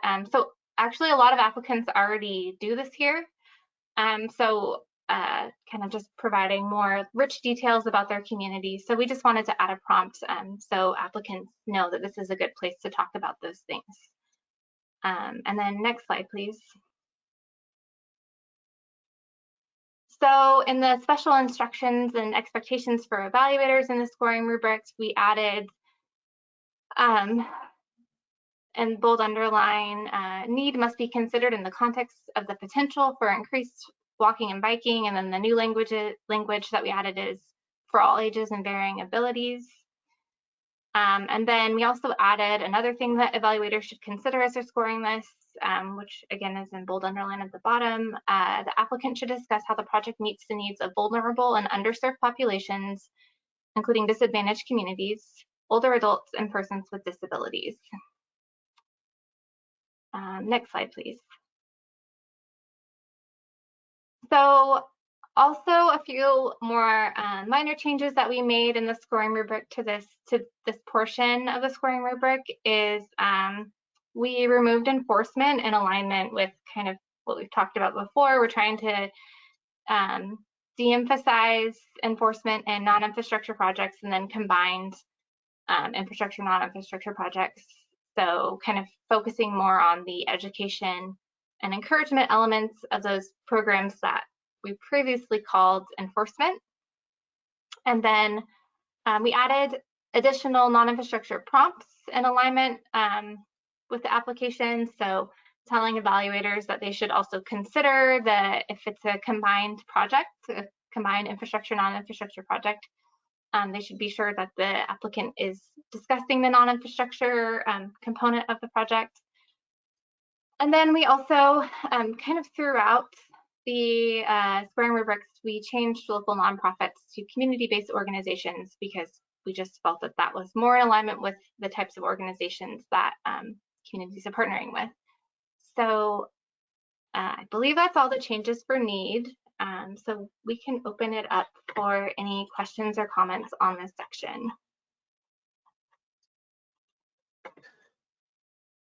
Thank you, Beverly. I'll give it a few moments. But first, we did receive a more general question. Someone was asking when we might reach the non-infrastructure portion of the discussion. Sure.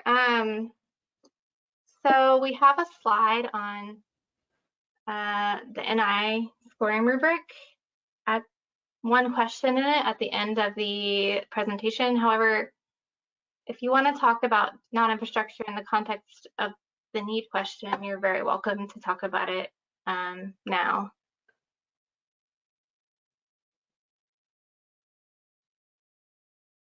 Thank you, Beverly. We'll give them a few moments. Not yet seeing any questions or hand raises at this time.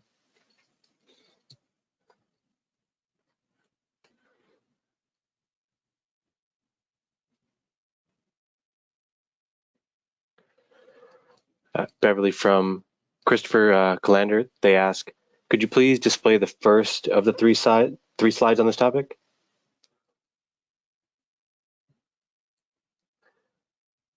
Thanks, Alika. From Jonathan Matz, they comment, these changes look good to me. Thank you.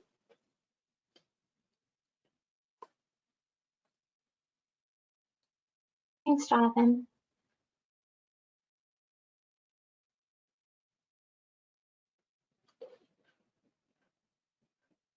Not seeing anything else at this time, Beverly. Thank you.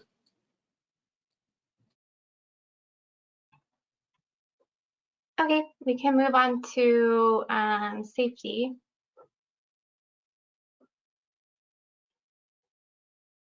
Okay, so again, these changes are very closely aligned with the changes that we just discussed, but just in the context of safety. So next slide, please. So in the special instructions and expectations for evaluators, we are adding the language, applicants should discuss safety threats to vulnerable and underserved communities, including disadvantaged communities, students, older adults, and persons with disabilities. Next slide, please. And then in the scoring breakdown section, so this is where we kind of show the levels of points the applicant should get in each kind of area, like if they should get like 7 to 10 points, etc. So we're proposing to add a bullet point that says the applicant considered safety threats to vulnerable and underserved populations. It's kind of one of the considerations that the evaluators can make as they're scoring this. Next slide, please. So some other changes to this question. Again, we are removing that last part of that for combined projects. When they're talking about their non-infrastructure components, we're removing including through enforcement. And then we again are going to be adding some prompts to make sure that the evaluators know that people applying to combination projects with infrastructure and non-infrastructure should be talking about their non-infrastructure component in this section. Okay, so those are the changes to safety, and we can open it up for any questions or comments.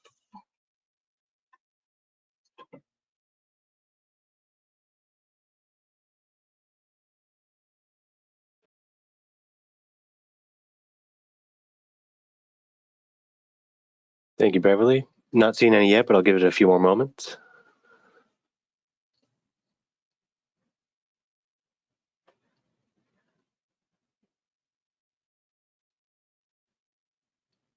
Still not seeing any at this time, Beverly. Thank you. Okay, we can move on to public participation. Oh, real quick, go sorry. ahead. We just had someone on the trigger. We have Deborah Redmond. Hi, I just want to make sure if a locality wanted to mention enforcement, they wouldn't be penalized, right? That is correct. They can, yes, they can still talk about their enforcement efforts. Okay, because sometimes. Yeah, and the Active Transportation Resource Center is going to be developing some more guidance on enforcement and like integrating it into non-infrastructure programs, and then kind of making sure that those types of programs are really focusing on strong community partnerships and also equity. Yeah. Okay, good. Thank you.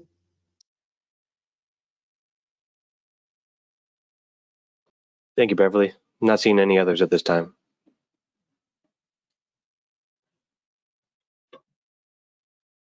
Okay, we can move on to the public participation section. Okay, so for public participation, one of the main things that we wanted to focus on in this section of the scoring rubric is the elephant in the room of COVID-19 and the fact that we know that a lot of agencies have not been able to meet in person with their communities and their stakeholders. So we wanted to provide some additional guidance for not only our evaluators, but also our applicants who are looking at these scoring rubrics as they put together their applications. So next slide, please. So most of our edits are to the general guidance section of the scoring rubrics, and this is where we kind of break down the expectations for community engagement, and then kind of just give examples to communities of what types of engagement they should be talking about and evaluators should be scoring. So this first slide doesn't actually have any COVID related changes on it. It was in the general guidance section. So we added community-based organizations to this list of community stakeholders. Next slide, please. Okay, so this is where this part of the scoring rubrics we talk about we talk about meetings and events that applicants can use when they are, well, there's more than just the ones in here, but just examples of different types of meetings and events that applicants should be talking about in their application. And so we added in bold underline kind of at the top there, we added in-person or virtual meetings and or events. Before it just said meetings or events. And then we just added a few things here. So, and other community events and walk or bike audits. So not many changes there. Next slide, please. So this is kind of where we're actually talking about how to document, like the documentation that applicants should be providing, and also information on where the meetings took place. So we added to the list of documentation for meetings or events. We added virtual participant lists and virtual chat logs, and then where they took place, we added virtual meeting platforms, and we also added parks or other outdoor locations to accommodate in-person gathering and social distancing. And just to reiterate, there's always, applicants don't have to go with what's on these lists or anything. These are just kind of giving examples and then helping evaluators kind of know what to look for. Next slide, please. So in terms of accessibility, we have a bunch of different things that applicants can do to make their events more accessible and the things that they should be talking about. And we added in bold underline virtual accessibility features such as captioning or interpretation. And then we also added another bullet at the end that says other methods used to engage and obtain input from the community during the COVID-19 pandemic, such as crowdsourcing maps and surveys. Next slide, please. So this is in the special instructions and expectations for evaluators section, we added a new bullet. And it says applicants have faced unprecedented community engagement challenges due to COVID-19. Evaluators should consider the strategies that applicants use to overcome these challenges and any unique challenges related to community context, for example, lack of reliable broadband, higher levels of COVID-19 infections, etc., when evaluating this question. However, the level of community engagement should still be appropriate for the magnitude and complexity of the project. So next slide, please. Okay, so those are our COVID changes, and we'll open it up for comments in a minute. I'll just go through 2 more slides on the public participation section of the application or of the scoring rubrics, and then we can hear any comments or questions about those changes. So as many of you probably recall, in the large application, we're now asking applicants to if their project is included in an approved active transportation plan or similar plan. So we added this guidance for evaluators in the scoring rubric. So I can read this for you. Applicants may use an active transportation plan or similar plan to qualify for this point and must justify how a similar plan qualifies. All plans must have been developed through a robust public engagement process, and the applicant should provide a brief description of this process. And then projects that are included in plans that are in progress but have not been approved may qualify for this point if the plan will be approved within a reasonable time frame. So we say reasonable time frame. We don't want to put exact limits on it, because if we say it'll be approved within a year and your plan will be approved in a year and a week, we don't want to disqualify it. So we kind of leave it open. Next slide, please. And then the final change we made to this section of the scoring rubric is, again, just to add additional prompts about the applicants addressing any NI components as they're addressing this question. Okay, so we can now open this up for any questions or comments. And I'll hand it over to Justin.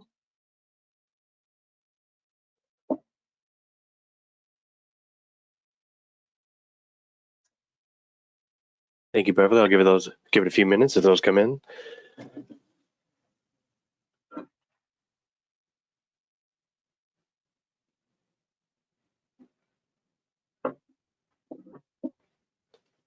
Not seeing any at this time. Thank you. Oh, wait, no, we got a late submission here from Corey Wilkerson. Corey, you're free to unmute yourself and make your comment. Does the specific project need to be listed in the plan?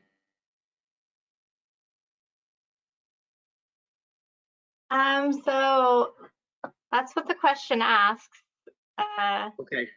However, there is going to be a text box for this question.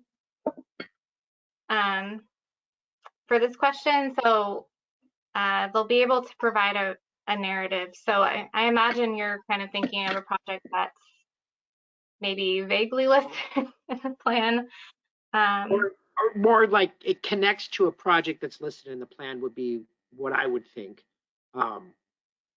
Sometimes the projects are listed in regional plans, so they're listing large scale projects, and then local agencies are doing smaller projects that connect to those regional projects. I was just curious whether or not that would qualify for meeting this requirement. I think they could talk about that in the text box. And maybe get some, can we put something in the rubrics to, for evaluators to consider partial points for projects that are not specifically listed in a plan, but are, you know, connected to a project in a plan or something along those lines?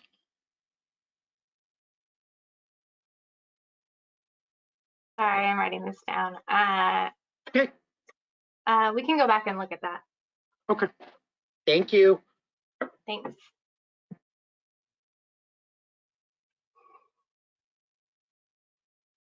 We received one written question from Gene Severnhouse. They ask, where's the prompt for discussing community opposition, which I know may be a delicate issue?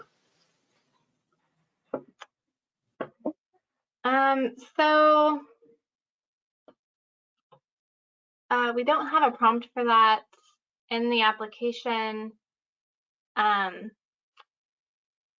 or in the scoring rubric. However, we do provide any opposition letters that we receive to the evaluators, and we also kind of train evaluators on this and talk to evaluators when this issue arises in terms of how they should consider it. And Lori, I don't know if you want to add to that.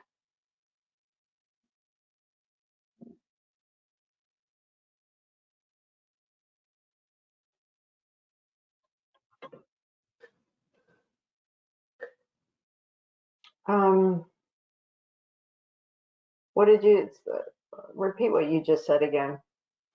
So there's no prompt in the application about community opposition, and there's nothing in the scoring rubrics, but it is something that we discuss with our evaluators. And then specifically, if we do receive opposition letters for a project, we do provide those letters to the evaluators, and we have a discussion with the evaluators about the letters, and they do consider it in their scoring. This is an issue that has come up. Yeah, it doesn't happen very often at all. If we get any kind of letter before we send to evaluators, we send it to them, good, bad, or indifferent. So it's just part of the process.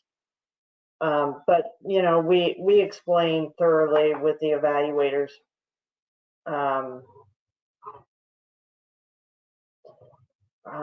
the different ways that opposition can come from, I guess. I'll put it that way.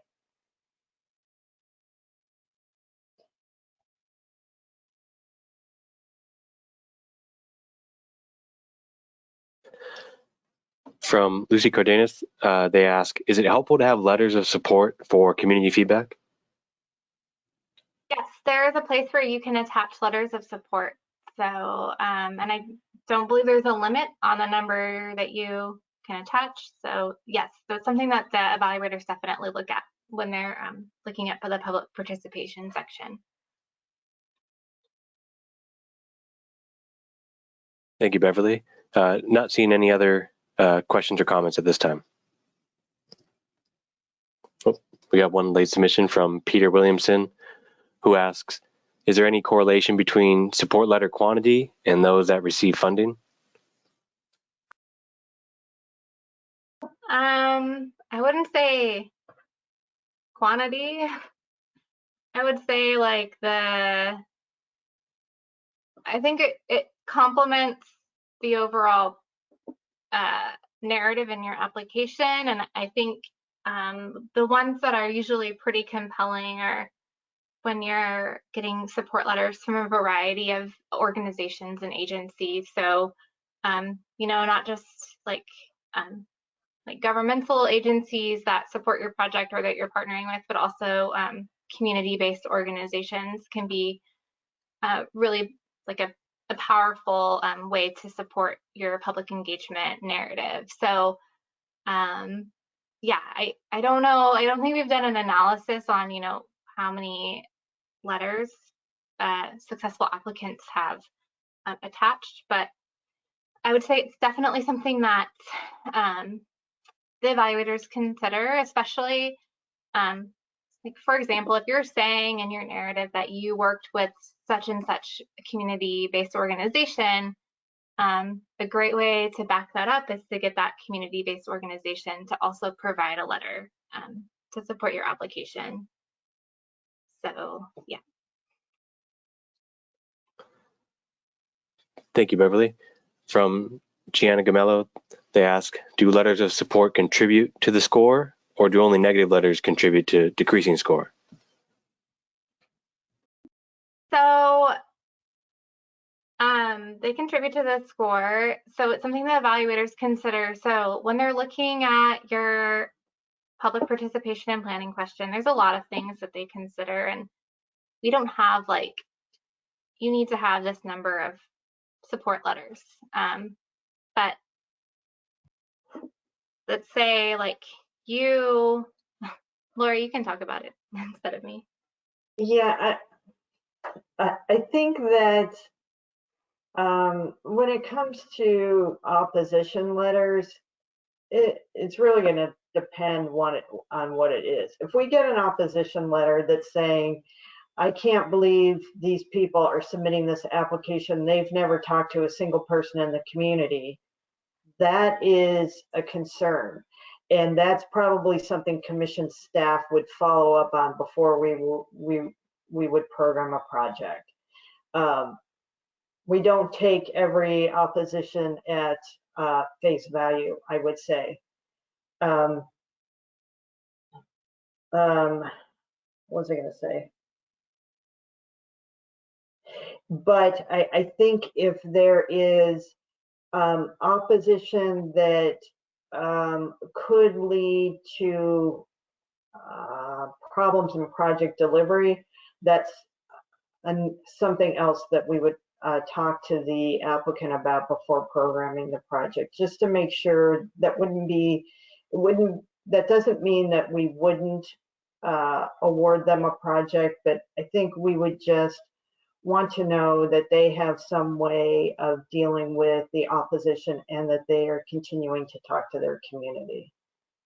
But again, I think it's maybe happened once in hundreds and hundreds and hundreds and hundreds of applications. So it's not really an issue to worry about very much at all. Thanks, Lori. Thank you, Beverly. We have a few more at this time. From Ivan Garcia, he comments, perhaps any opposition letters should be placed with the letters of support. I would be concerned that a lot of weight is given to one outspoken person.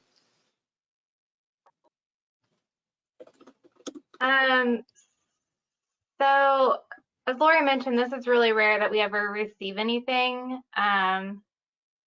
And I can think of one instance where we did, and the applicant had very, very strong like public participation documents in their application and strong letters of support, and just really did a stellar job with their public participation question. And we did provide it to the evaluators, and the evaluators, they gave the project a very high score on this question and kind of wrote in their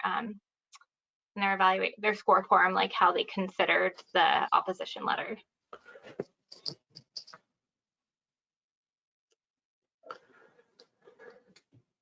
Thank you, Beverly. From Michael Williams, they ask, am I wrong, but isn't there a limit on the number of support letters already? I thought the limit was 10, but maybe that's for a different application series. You may be right. I'm not entirely sure. I don't know, Lori or Alika, if you know, or if anyone from Caltrans knows. Oh, I'll look right now. Oh, thank you. Beverly from Victoria Cacciatore. On the rare occasion when CTC receives a letter related to a submitted application, is the sponsor agency informed, allowed an opportunity to reply?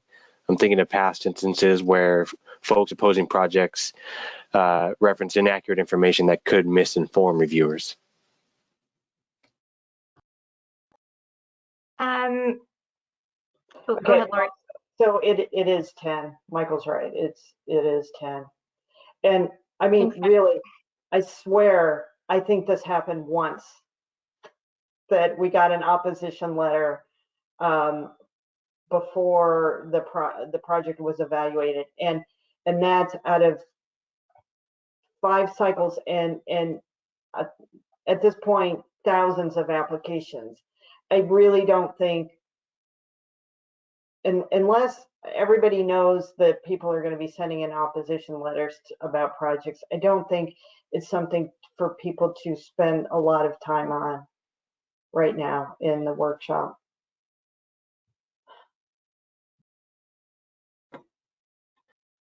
Thank you, Lori. We do. Oh, go ahead, Justin. That's okay. Oh, I was just going to mention that I believe Victoria is looking to respond. She's raised her hand, and I just want to see if we wanted to give her that opportunity before you spoke. Sure. Okay. 1 second. Victoria, you're now unmuted and free to comment.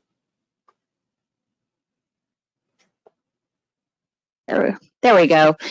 I appreciate the rarity. I also know that there are there are a number of people in my region that are rigorously opposed to specific trail projects for reasons that, you know, are specific to them, and it causes a lot of delays.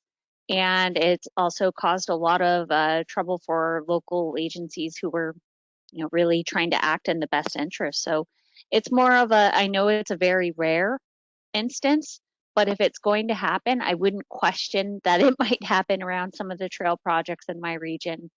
So that's why I was asking about the process surrounding it.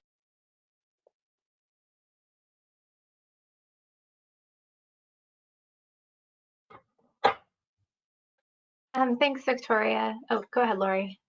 So I would say that our evaluators are well aware of the opposition that can come from things like trail projects, and that it is not that kind of opposition. I'm trying to be very careful in the language I use, that kind of opposition is usually not a reflection of the project.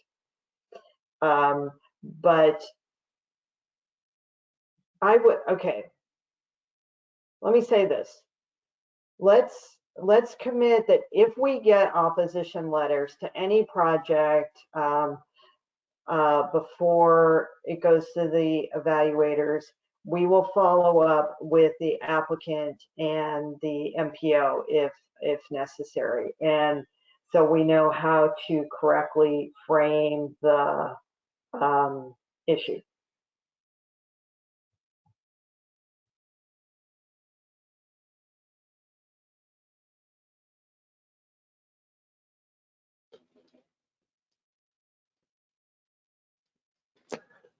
From Jacqueline Mata, they ask, as a prior evaluator, I would say it's important to reference the letters of support in question narrative.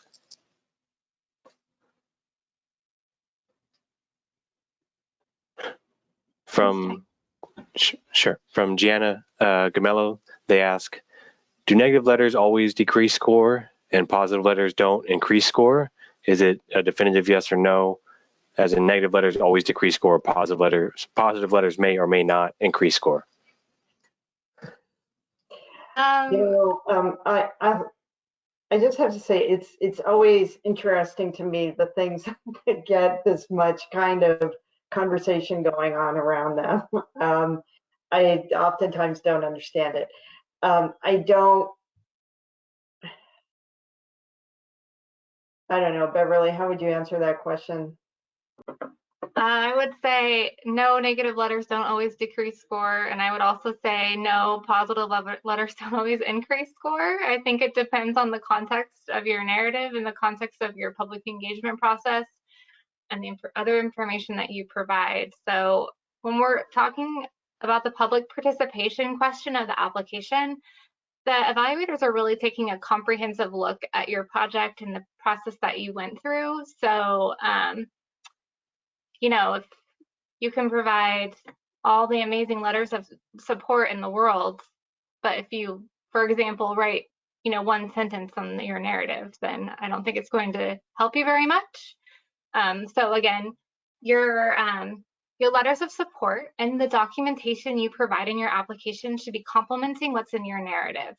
And I think Jackie made a great comment about kind of referencing those letters as in your narrative. So it's really hard to give like a black and white answer to that question, because it's very, it really just depends on the overall context of your response and your project.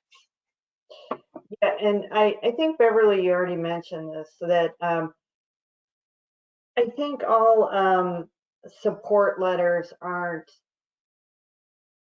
not created equal. Because if you can provide 10 support letters, if they're all generic and they say the exact same thing because it's canned language, you know, that's nice. if you have support letters, and some of them are heartfelt support letters, particularly from a community group or something, to me that adds more. It shows that you've truly reached out to your community, and that it's showing true support from that community.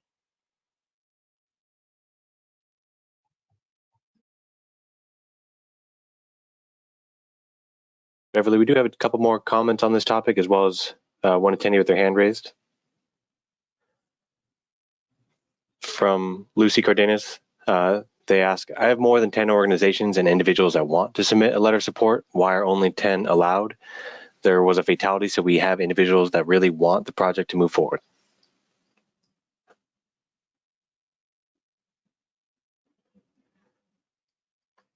I'm not sure why only 10 are allowed. We can go back and look at that, and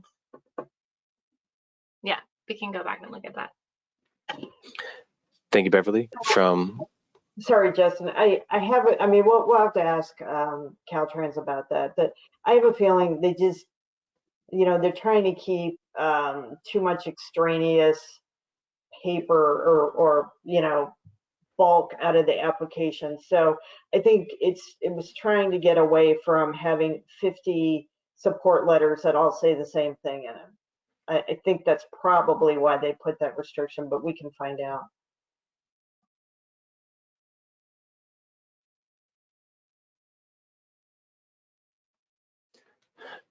Thank you. Comment from Lola Torney. If an applicant has transparently documented their outreach, their report will have support and lack of support documented. You can't hide that there is always lack of support from some groups on a project. We cannot avoid this as planners. And then from Ivan Garcia, can't you just reference where more letters are posted online or something like that? Just make reference in the app that X amount of letters were received and posted at. So for Michael Williams, thank you, Lori, for the comments and quality of letters. Nice to hear that they are being differentiated. Very helpful to know. Thank you. I don't see any other comments at this time. Is there someone with their hand raised? There was, it was lowered. Oh, well, someone just re-raised their hand. So we have Deborah Redmond. No, I thought I had accidentally raised it, so I was lowering it, but I raised it. Oh, thank you, Deborah. We do have one other. We have Emmanuel Martinez. Emmanuel Martinez, you did have your hand raised. Are you looking to comment at this time? No, I actually left it up. I apologize. I put it back down. Thank you. Okay, no problem. Thank you. That appears to be all at this time.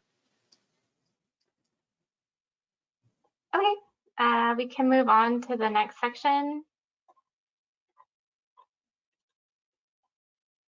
It's the context sensitivity question. Perfect. Okay, so as a reminder, this question is in medium and large infrastructure and combination applications only. So next slide, please. So as people may recall, we again have added language to this question about making sure that the project addresses the needs of users of all ages and abilities, and also have asked applicants to talk more about how the project either expands on or creates a low stress network. So in the special instructions and expectations for evaluator section of which basically outlines different things that they should consider, we added just the language in bold underline. So the project satisfies the purpose and needs of a full range of stakeholders, including users of all ages and abilities. And then we also added the bullet that says the project creates, expands on, or fits within the community's vision for a low stress active transportation network. So really, and with this, we're hoping to give some flexibility to applicants on how they respond to this prompt in the application. So if the project isn't necessarily part of a low stress network, or it's just the beginning of the community's efforts to create one, they can kind of talk about that in their narrative. Next slide, please. And then, as you may recall, we added a prompt about for combination projects for the non-infrastructure component. We added a prompt about how the non-infrastructure component will be evaluated and sustained, which is in alignment with the standalone non-infrastructure application. So we added some language in the section for evaluators to kind of look at how it's going to be evaluated and sustained. So they should be looking at the amount of times the program will be evaluated, the tools and methods used, whether they're realistic and doable, if the program is seen as having lasting value to the community, and then whether their sustainability plan is realistic and doable. Next slide, please. And finally, in this section, we added a prompts for the evaluators to remember to consider to look for any discussion of the non-infrastructure element of the project as they're going through this, if it's a combination project. So we can open it up for any questions or comments on this section.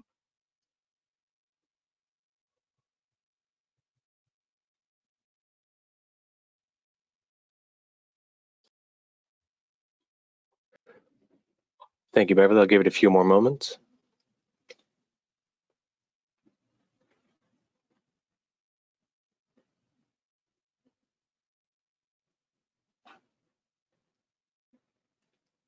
Not seeing any at this time. Okay. We can move on. Okay, we just received one. Thank you so much. Thanks, Justin. From Shauna Gaz, they ask, can you describe more about the number of times a program will be evaluated? Yeah, so can you go to the last slide, please, Alika? I think it was the last one. Yeah, just give me 1 second. Yeah, no problem.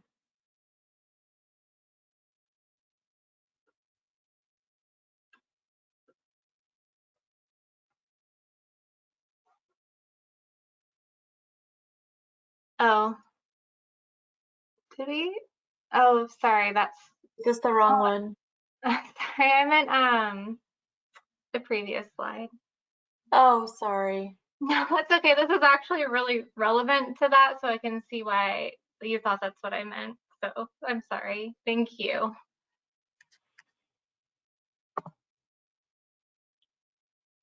Perfect. Thank you. Okay, so the amount of times the program is evaluated, and then in parentheses it says before, during, after. So really we're just looking for their evaluation plan, like how they'll be evaluating the program and the effects that it's having.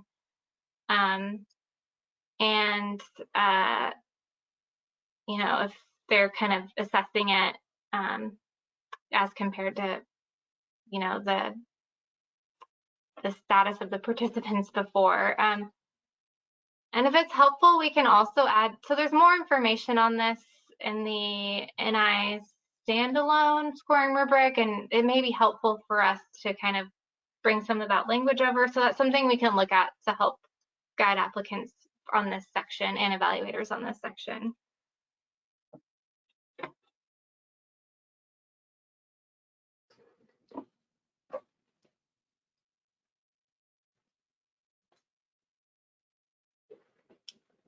Anything else, Justin? One additional written question we received from Sheila. Quick question, is there a separate application for combined projects, or do we just use the infrastructure application? So the application form is,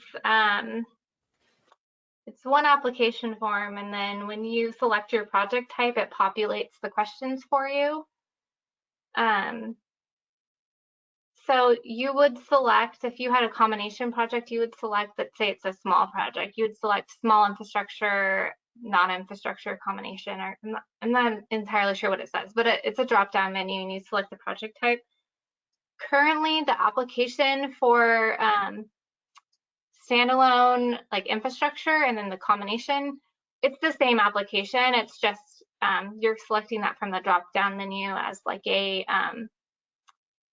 for like data collection purposes, but it's the same application, and that's kind of why for those combination applications we're really trying to add some more prompts, so applicants with those combination projects know that they should be talking about that non-infrastructure component.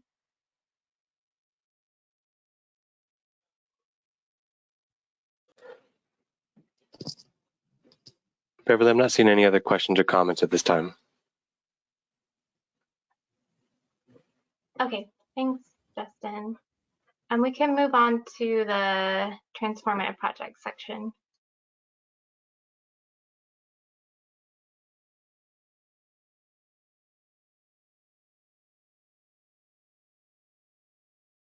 Sorry, I was just writing one thing down from your questions. Okay, so for the transformative project question, this is in only the large infrastructure application, and this is where we added that language on expanded on the language on housing, and also added some details about local ordinances. So next slide, please.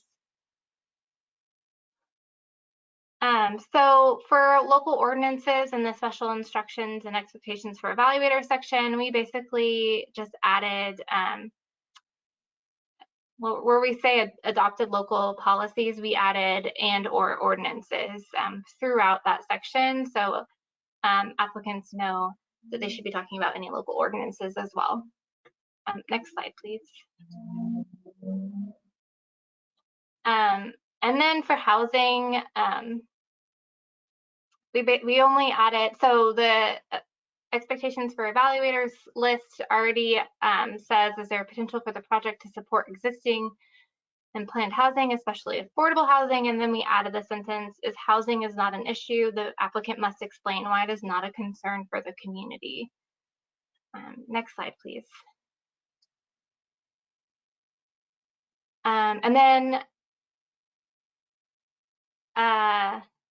we added in the scoring breakdown again and/or ordinances to that list of the things that evaluators should consider. Next slide, please.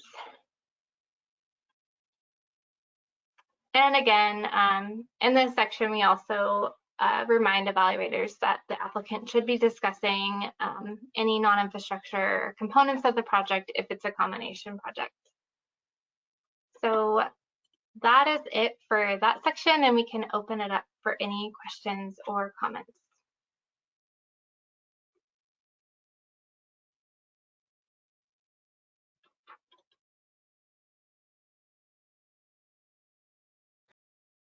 Thank you, Beverly. I'll give it a few more moments.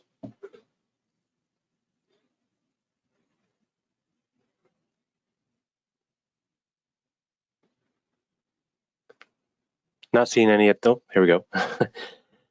From Charles Varney, our incorporated community is dependent on the county for infrastructure and have been neglected for decades. Curbs, gutters, sidewalks will transform us. So I know that was more of a comment, but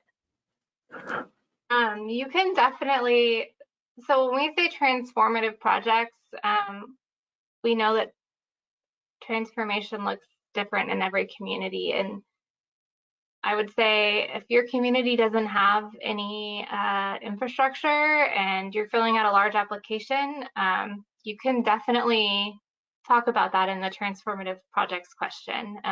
It leaves it pretty open for the different topics that you can discuss about how your project is creating a transformative change. Like the first question is, I don't remember exactly the wording of it, but it basically just asks you how your project is transformative. So you can definitely talk about that.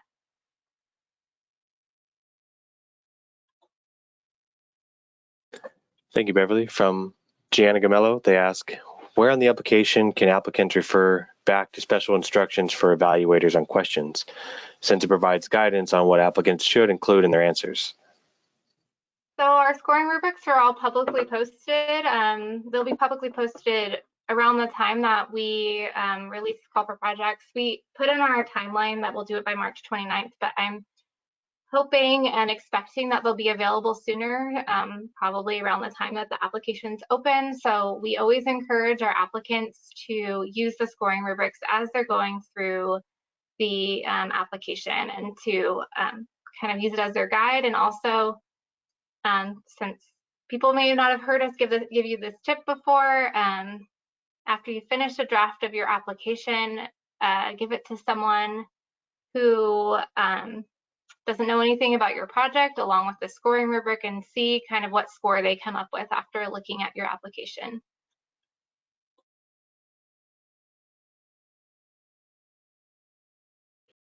Thank you, Beverly. From Keith Williams, how about unincorporated communities? Will ATP accept informal policies from local group associations?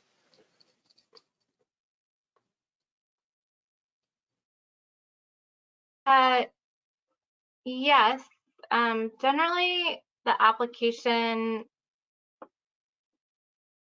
is filled out by like an unincorporated community generally partners with like whatever agency it's part of. So like if it's part of a county, they would partner with them on the application. But yes, you can discuss like local policies that are specific to that unincorporated community. It's pretty open in terms of what you can discuss.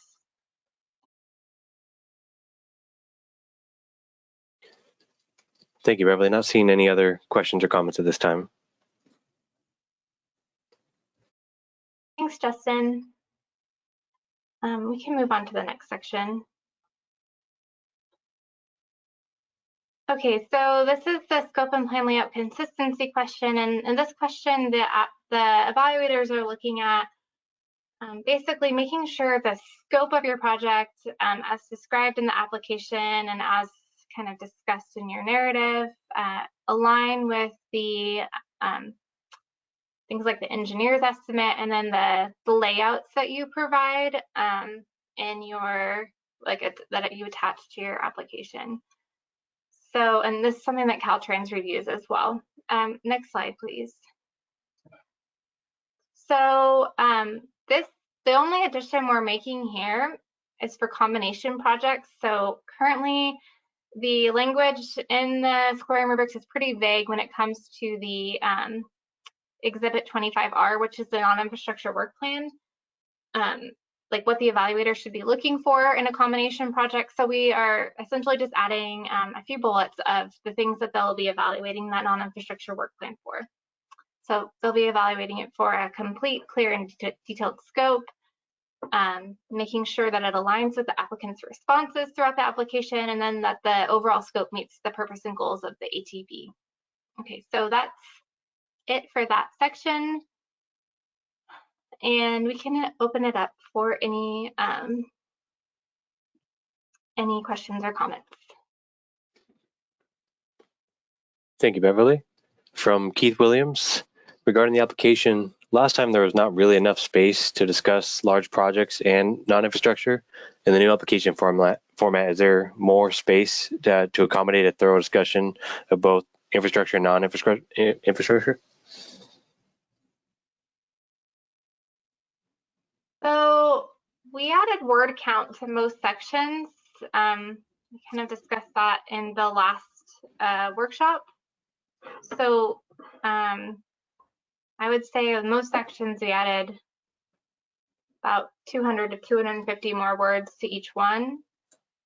So there is more space. If there's a specific area where, I mean, at this point, it's kind of hard for us to add more word count just because of the nature of the application and how IT puts it together. But if you have specific suggestions or requests for that, let us know. You can put it in the chat or you can send us an email. Or raise your hand. He responded by saying that even an additional 250 words would be great. Thank you.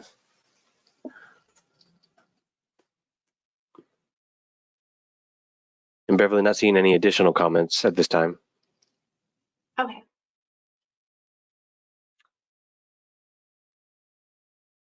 All right, we can move on to the next section. So this is for the non-infrastructure standalone application. We ask about how the project will be evaluated, or the program will be evaluated, and then how it will be sustained. So next slide, please. So this is the language that we discussed in the last workshop about the things that we're adding, kind of examples of different ways to sustain the program. So we added that to the scoring rubrics. The scoring for this section is it's asking if like the methods that they decide are reasonable and will actually work. So that's the change we're making. These are the changes we're making to this section, but we can open it up for any comments on this section. And any comment, well, yeah, any comments on this?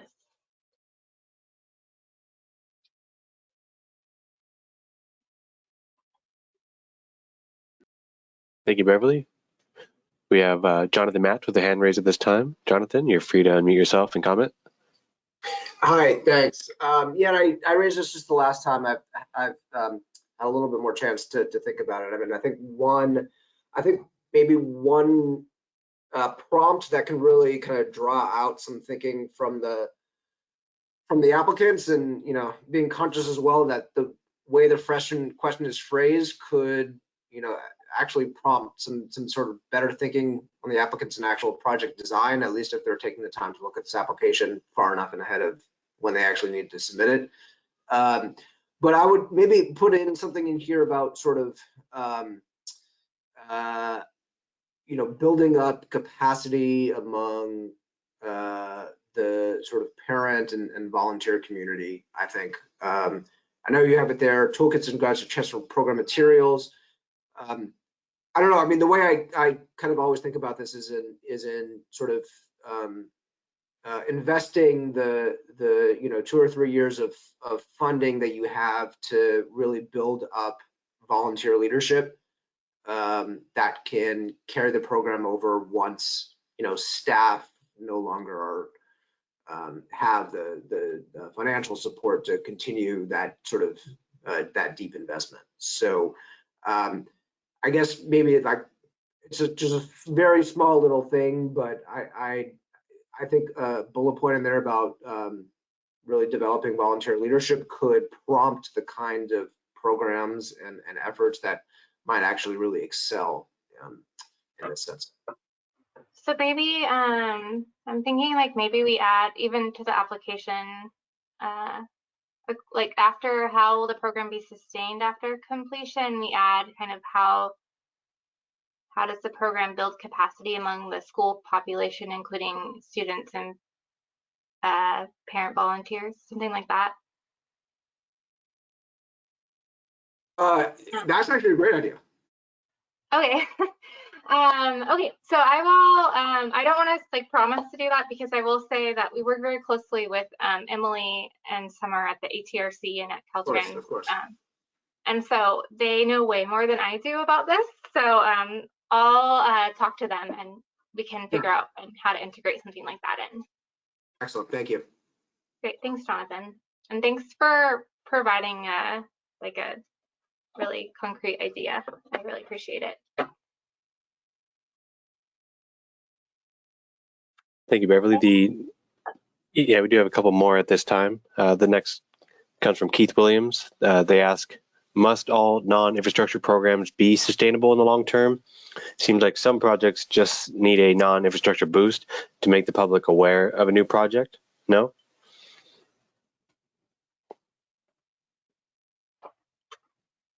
So I think it's actually in our guidelines that it should be sustainable.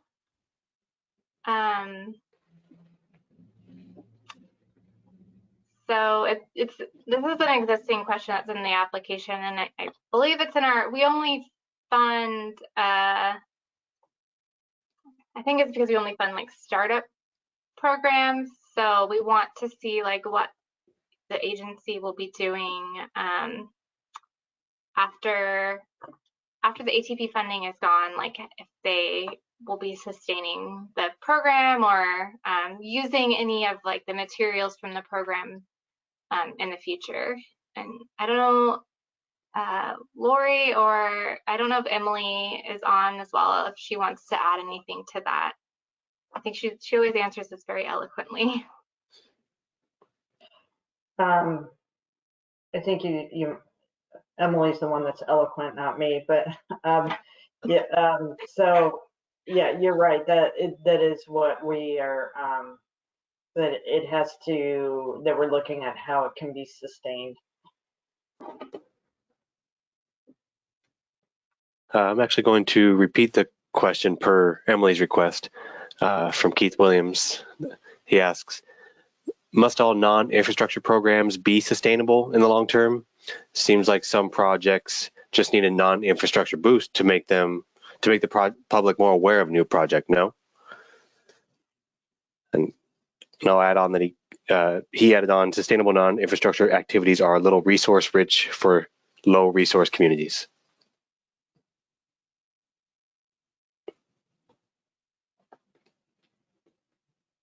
Emily probably wants to answer, but now I think I understand his question now. I think he's meaning for, you know, if it's just like a one-time non-infrastructure for like encouraging to use a facility. So yeah, so in that case, it doesn't need to show how it would be sustained.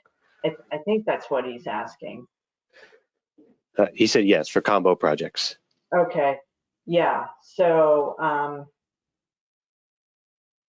so I'm not sure if Keith, did you get your answer then? Yes. Okay.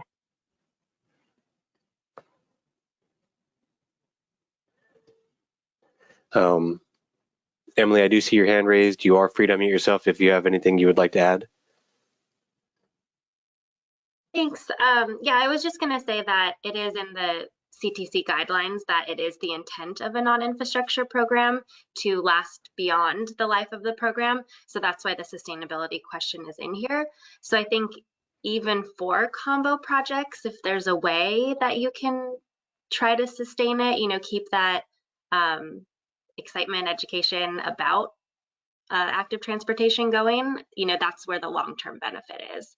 So I just wanted to bring that up, that it is the intent of non-infrastructure programs to last beyond, you know, the funding received. Thanks, Emily. Thank you. From Jan LePage, she comments, funding is the biggest barrier to sustainability for non-infrastructure programs. It is really a tough ask to have parents and schools sustain. I know that is ideal, but in our experience, it does not last past implementers leaving.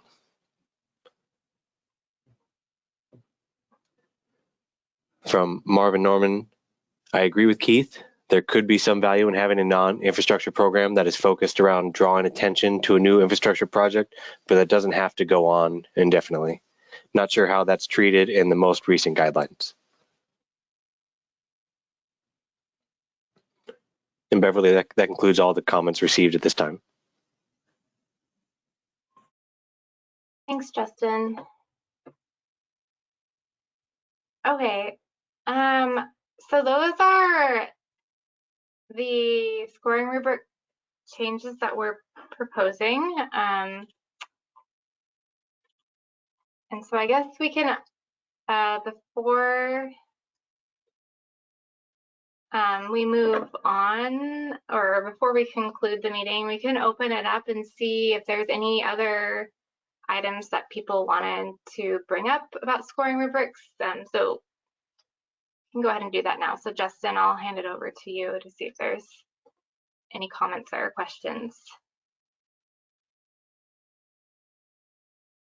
Thank you, Beverly. I'll give it a few moments.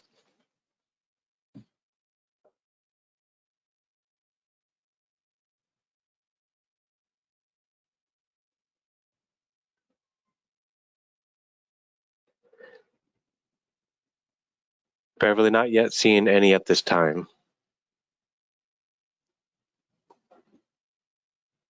Okay, we'll wait a few more seconds. Okay, and right on cue from Yeah. from Marianne Hernandez.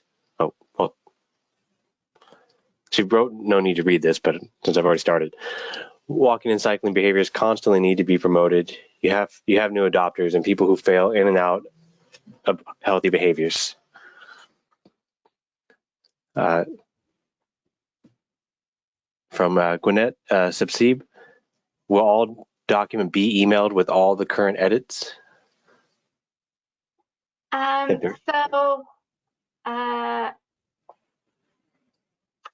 that's a good question. We will probably post draft rubrics with edits prior to the final ones being posted.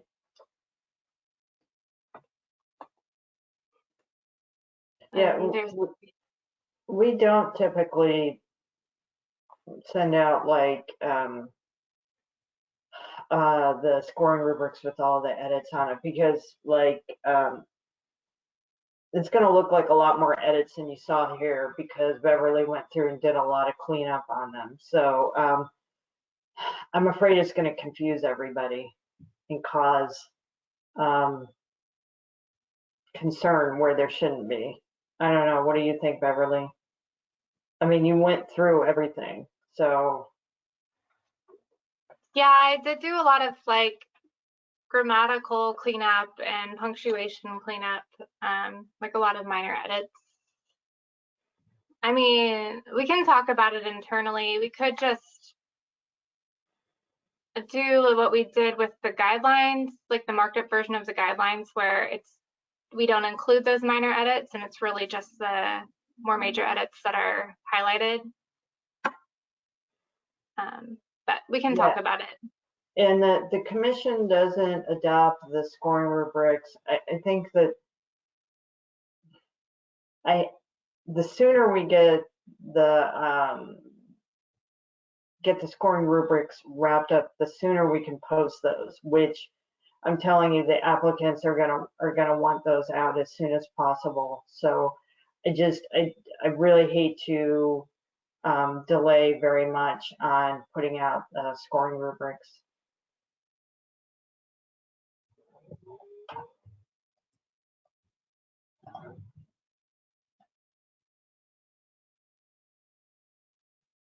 Thank you. Not seeing any other comments or questions at this time.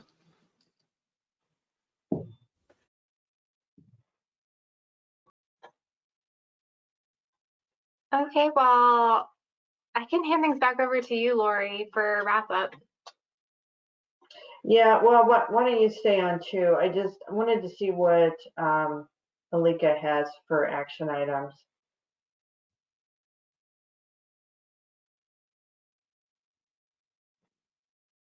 Oh, there we go. Okay. So I documented quite a few things. Again, just like in the past, Beverly, Lori, anyone else on the call, if there's anything I missed, please let me know. So the first one I have is to post Professor Ed Abal's study on the ATP website and also send it out to all of the workshop attendees. Next, I have add Part A4 exposure to air pollution language to the planning appendix, as Corey had recommended. Next is include a link to Caltrans's ADT tool in this action items document that gets posted on our website. We'll be touching base with Caltrans to include more specifications on Part A4 in their application instructions. We'll also be circling back with Caltrans to figure out why only 10 letters of support are permitted in the applications. We will also be, it sounds like, adding additional word count to the large application for the non-infrastructure component and infrastructure projects. Alika? So combination. Yes. Can you stop for a minute? So I want to pause for a second, because I just want to So the only other thing I remember on the guidelines themselves is that there's still a little bit of confusion over the free and reduced price meals, right?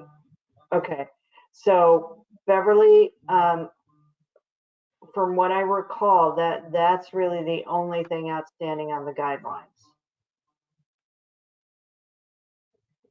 Can you think of anything? Okay.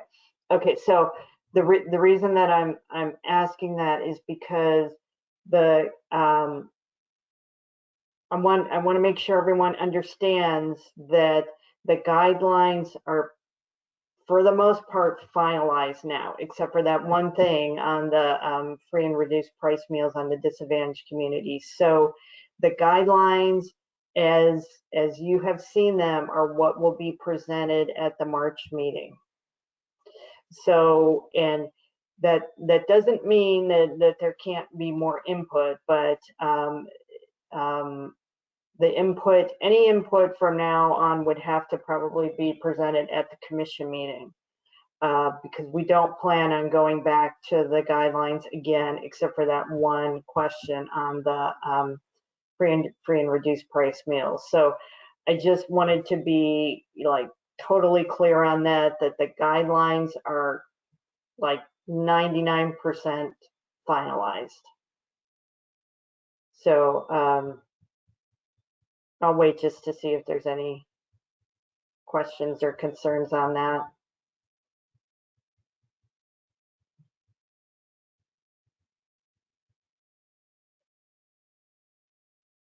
Thank you, Lori. We do have one attendee so far with their hand raised. We have Michael Williams. Okay.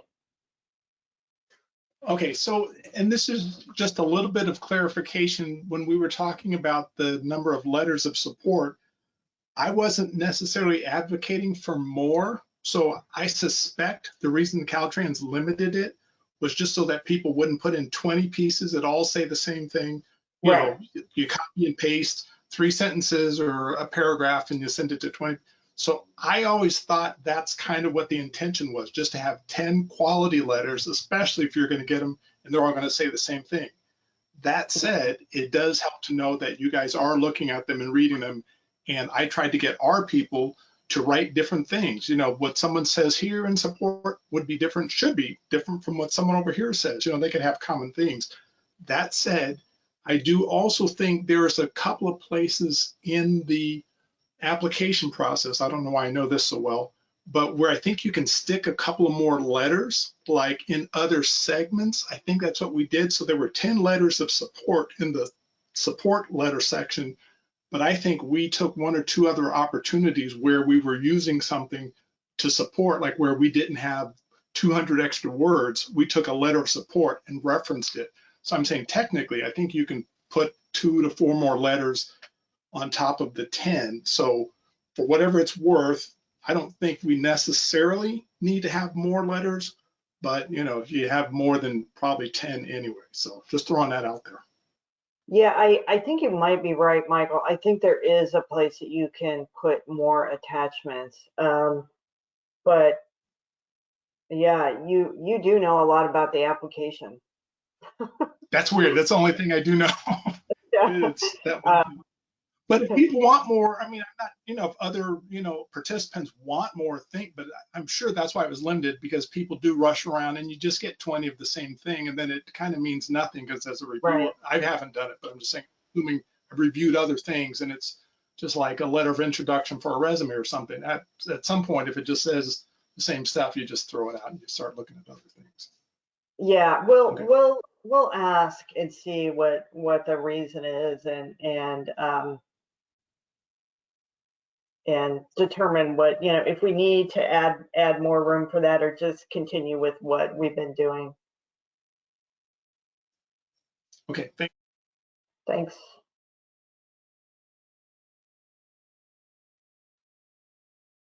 Anything else, Justin?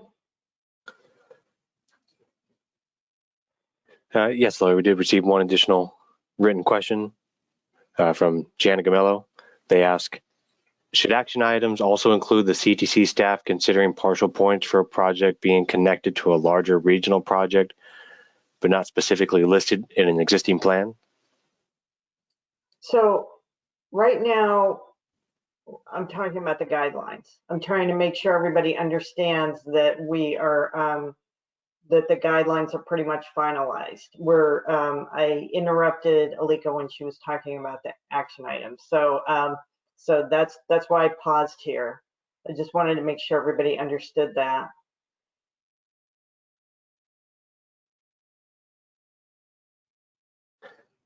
Thank you, Lori. There's no other comment at this time. Okay. All right. So sorry, Alika. We'll go back to your action items now. No worries. So Gianna, your comment is helpful. I'll add that to the action list.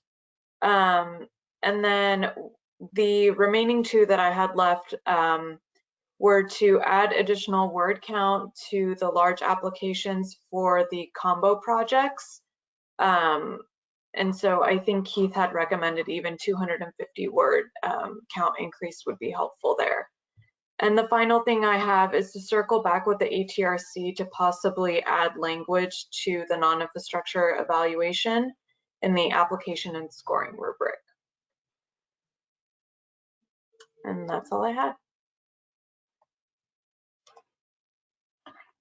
I didn't have it. Do you have anything else, Beverly?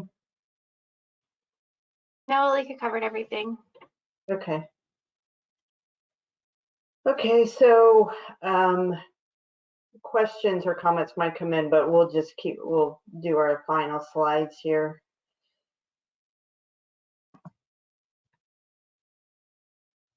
Okay, so this is, we have one last workshop on February 23rd, and it's primarily going to be to report out to the group on the quick build pilot. It's the one, okay, so I have to go back on actually what I said about the guidelines, because this is the one area of the guidelines that's not finalized yet, and that's the quick build pilot. We have a meeting with our small group that where we will revise the guidelines, but we will bring them back out to this group so you can see them and make comments on our suggested revisions. But we need something to bring to the group, and so that's going to be the main objective at that February 23rd workshop.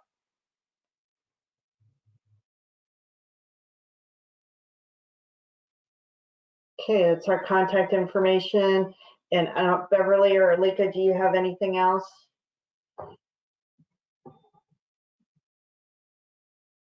I would only add that as with our other workshops, all of the materials will be posted on our website, including this presentation along with the recording. That takes approximately about a week. And so these will be posted at that time. Okay, any final comments or questions, Justin? We do have one attendee with their hand raised, and we did receive one comment that says, "Great workshop, thanks so much." To comment, we have Corey Wilkerson. Okay. I just had two questions. One is about the funding estimate that was the draft that was at the January meeting. Mm-hmm. I thought that I heard you say something at our last workshop about that was still in flux, but I don't know if that was true or not. Is that draft can we safely assume that draft is what we'll likely see at the March meeting? I think so, but I'll be honest, I have a meeting about the fund estimate in 7 minutes. Okay. So I can't say for sure. Okay. I think it's the federal funds that are still, right, being figured out. Can you let us know that just at least for me, it impacts our MPO guidelines that we need to draft. And last question is regarding the quick build stuff for next meeting. How quickly do you think that information can be made available prior to the meeting so that we can have a chance to review it? I can't even remember when our meeting is. Beverly, when's our meeting with the group? So our meeting is next Tuesday, and then the workshop is the following Wednesday. We can try to make something available by that Friday. I will say we did include some preliminary edits to the quick build guidance and the guidelines that were posted with the book item in January, like the overall guidelines. And those changes kind of indicate like what we're hoping to do with the guidelines, kind of some of the issues that we want to address. But obviously, we'll be working with our small group to really refine that and to any other changes that they think that we need to make. So. Okay. So end of week next week, then you think? We can aim for that, yeah. Okay. Alrighty. Thank you. Corey, I was going to make a smart comment about deadlines, but I won't. Hey, you don't need to get sassy with me.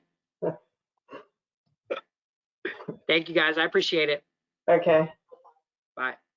Bye.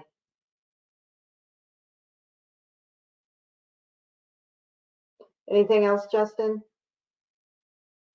Nothing else at this time. Just a couple thank yous for your time today. Okay, and thank you to everybody. And we thank you for all your input today and for being so respectful of the professor and his time. And we will see you all soon. Bye.